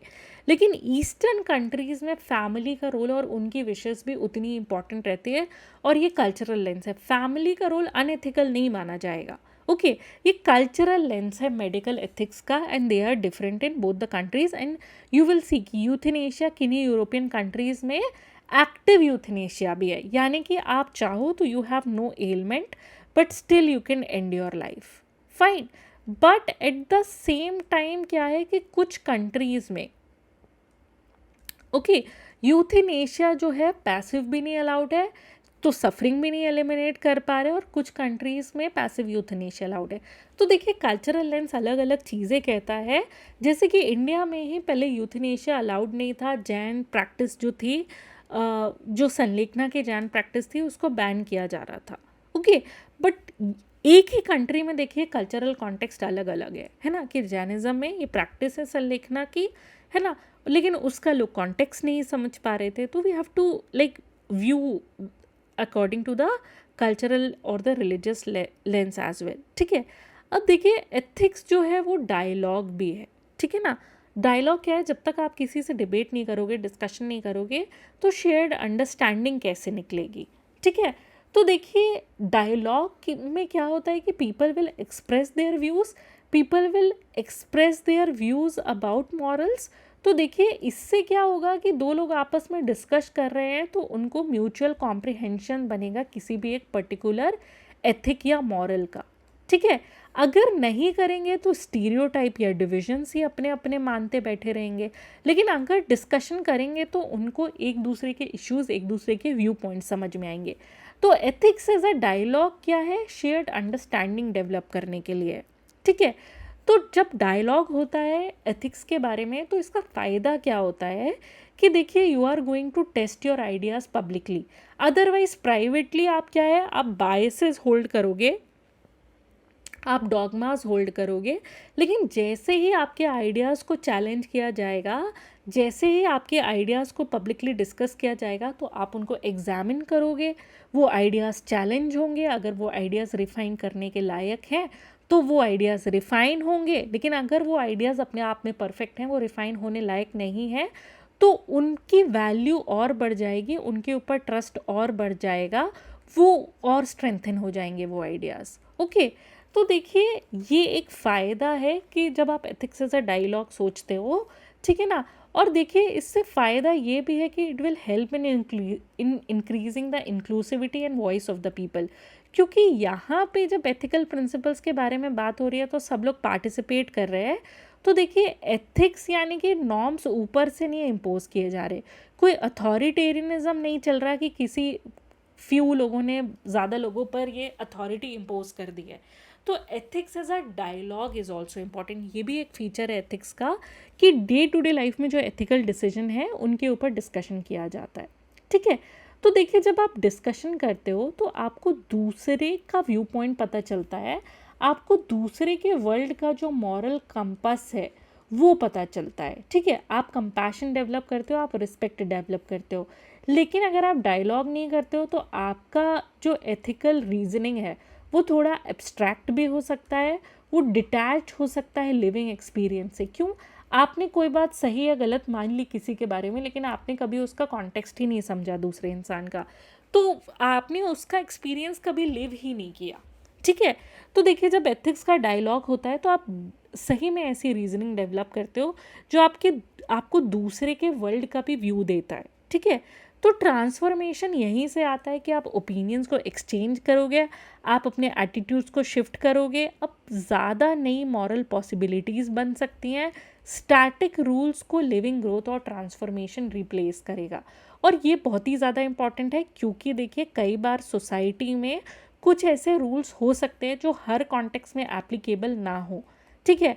और अगर स्टैगनेंट ही एथिक्स है तो देखिए कॉन्टेक्स्ट बट नया नया आ सकता है, लेकिन उन कॉन्टेक्स्ट में हो सकता है कि वो एथिक्स उतने अप्रोप्रिएट ना हो जो आप सोच रहे हो।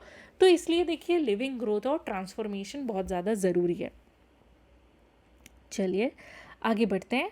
Ethics as a critic is also important, कि देखिए एथिक्स रूल्स हैं, नॉर्म्स हैं, गाइड्स हैं, सारी चीज़ें हैं, लेकिन इसका मतलब ये नहीं है कि जो एथिक्स हैं वो हम ओबीडियंस के जैसे फॉलो करने लगे, ठीक है।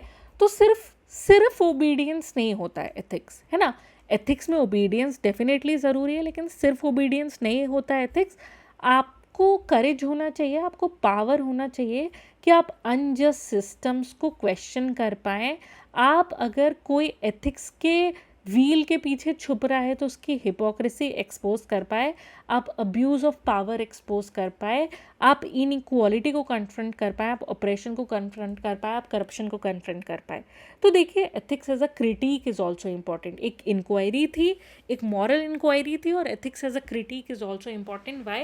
ये सिग्निफिकेंस है एथिक्स का, कि एथिक्स का मतलब ये नहीं है कि सारे नॉर्म्स, रूल्स, स्टैंडर्ड का मियर ओबीडियंस एथिक्स है, नहीं। एथिक्स का मतलब ये है कि आप में करेज होना चाहिए क्वेश्चन करने के लिए। ओके, अगर आप यहाँ पे क्रिटिक अगर नहीं होगा तो यहाँ पे हम गलत समझ लेंगे कि एथिकल एक मिसअंडरस्टैंडिंग डेवलप हो जाएगी कि जो भी अथॉरिटी है उसको सबमिशन ही एथिक्स है, ठीक है। ऐसा नहीं होता है। हम कहते हैं unjust law is no law at all, ठीक है। It is as good as कि कोई लॉ ही नहीं रहे, ठीक है ना। तो देखिए एथिक्स को क्रिटिक के जैसे भी हमें समझना चाहिए। देन देखिए एथिक्स जो है वो लॉ का कंपेनियन है, ठीक है ना।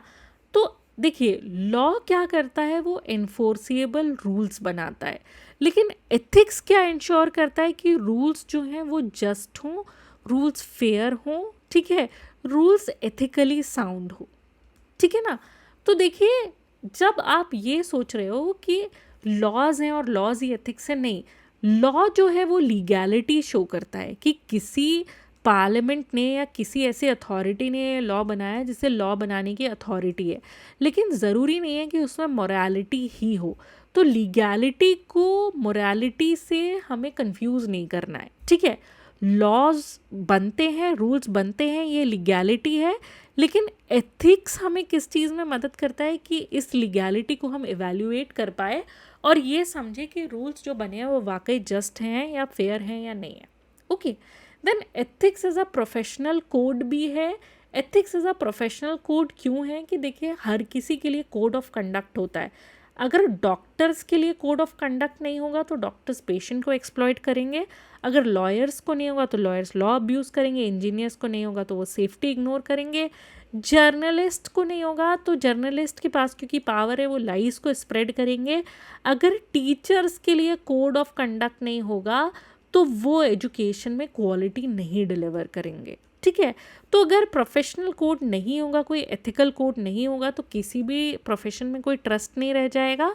जैसे कि मेडिकल एथिक्स है तो उसमें इन्फॉर्म्ड कंसेंट बहुत ज़्यादा ज़रूरी है कि आप जो भी कर रहे हो किसी पेशेंट के साथ उसे पता हो कि आप क्या कर रहे हो। Okay, so that is the thing.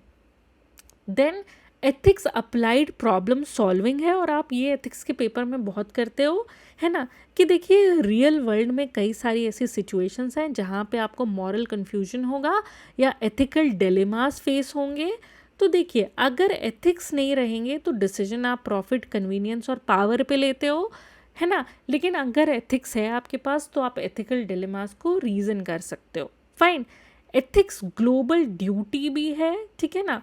तो देखिए क्यों है, क्योंकि देखिए ग्लोबली भी कुछ राइट्स होते हैं, जैसे ह्यूमन राइट्स है, इंटरनेशनल जस्टिस है, क्लाइमेट रिस्पॉन्सिबिलिटी है, ह्यूमैनिटेरियन एड है, ठीक है।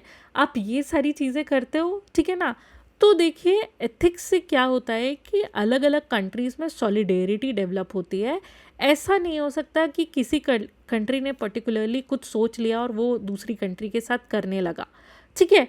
तो देखिए इसीलिए इतने सारे एथिकल प्रिंसिपल्स बने हैं कि ह्यूमन राइट्स के बारे में हम बात करते हैं, इंटरनेशनल जस्टिस के बारे में बात करते हैं, क्लाइमेट रिस्पॉन्सिबिलिटी और ह्यूमैनिटेरियन एड के बारे में बात करते हैं। अगर देखिए एब्सेंस है इनका, तो आप किस बेसिस पे काम करोगे, नैरो सेल्फ इंटरेस्ट के बेसिस पे काम करोगे, इससे इनइक्वालिटी होगी, कॉन्फ्लिक्ट होगा और इंस्टेबिलिटी होगी, ठीक है। तो एथिक्स को हम ग्लोबल ड्यूटी के जैसे ले सकते हैं। Fine, ethics as a transformation is also important. Why, कि देखिए एथिक्स एक्चुअली जो है that is a force for change. क्यों? क्योंकि हम क्वेश्चनिंग कर रहे हैं कि what is the okay, ethics is a force for change. क्यों? क्योंकि हम क्वेश्चन कर रहे हैं, ठीक है। तो हम सिर्फ ऑर्डर नहीं मेंटेन कर रहे हैं, हम क्वेश्चन कर रहे हैं, है ना, कि हमें सोसाइटी में जस्टिस बनाना है, ठीक है। हमें सबकी डिग्निटी लानी है, हमें रिस्पॉन्सिबिलिटी लानी है, हमें पर्सनली नहीं ग्रो करना है, हमें कलेक्टिवली भी ग्रो करना है, पर्सनली ग्रो करने के साथ साथ ही, ठीक है ना। तो एथिक्स एक्चुअली क्या है, एक डायनेमिक प्रोसेस है, आपकी वैल्यूज़ रीशेप हो सकती हैं ओवर टाइम, ठीक है। और इसका हमने बहुत सारी चीज़ों में एग्जाम्पल देखा है, जैसे स्लेवरी अबॉलिश हुई, ठीक है ना, वुमेन सफरेज मूवमेंट आया, पहले वुमेन को वोट करने का राइट नहीं था और कोई इसको अनएथिकल नहीं मानता था, बाद में ये पता चला कि देखिए सबके पास इक्वल राइट्स होने चाहिए। फाइन, तो देखिए एथिक्स एक ट्रांसफॉर्मेशन का भी प्रोसेस है, and ethics is a search for good life, ठीक है। ये प्रिंसिपल बहुत ज़्यादा इंपॉर्टेंट है कि देखिए नॉर्म्स इस्टेब्लिश करना, स्टैंडर्ड इस्टेब्लिश करना, ड्यूटी और रिस्पॉन्सिबिलिटी के बारे में बात करना सिर्फ एथिक्स नहीं है, एक फुलफिलमेंट भी होनी चाहिए लाइफ में, ठीक है ना, कि हमें लग रहा हो कि लाइफ फ्लरिश कर रही है, लाइफ में हारमोनी है, लाइफ में कुछ मीनिंग है। तो ethics is a search for good life as well. तो जब हम कंटेंट पढ़ते हैं एथिक्स का, तो definitely we are searching for good life कि क्या प्रिंसिपल्स हो सकते हैं।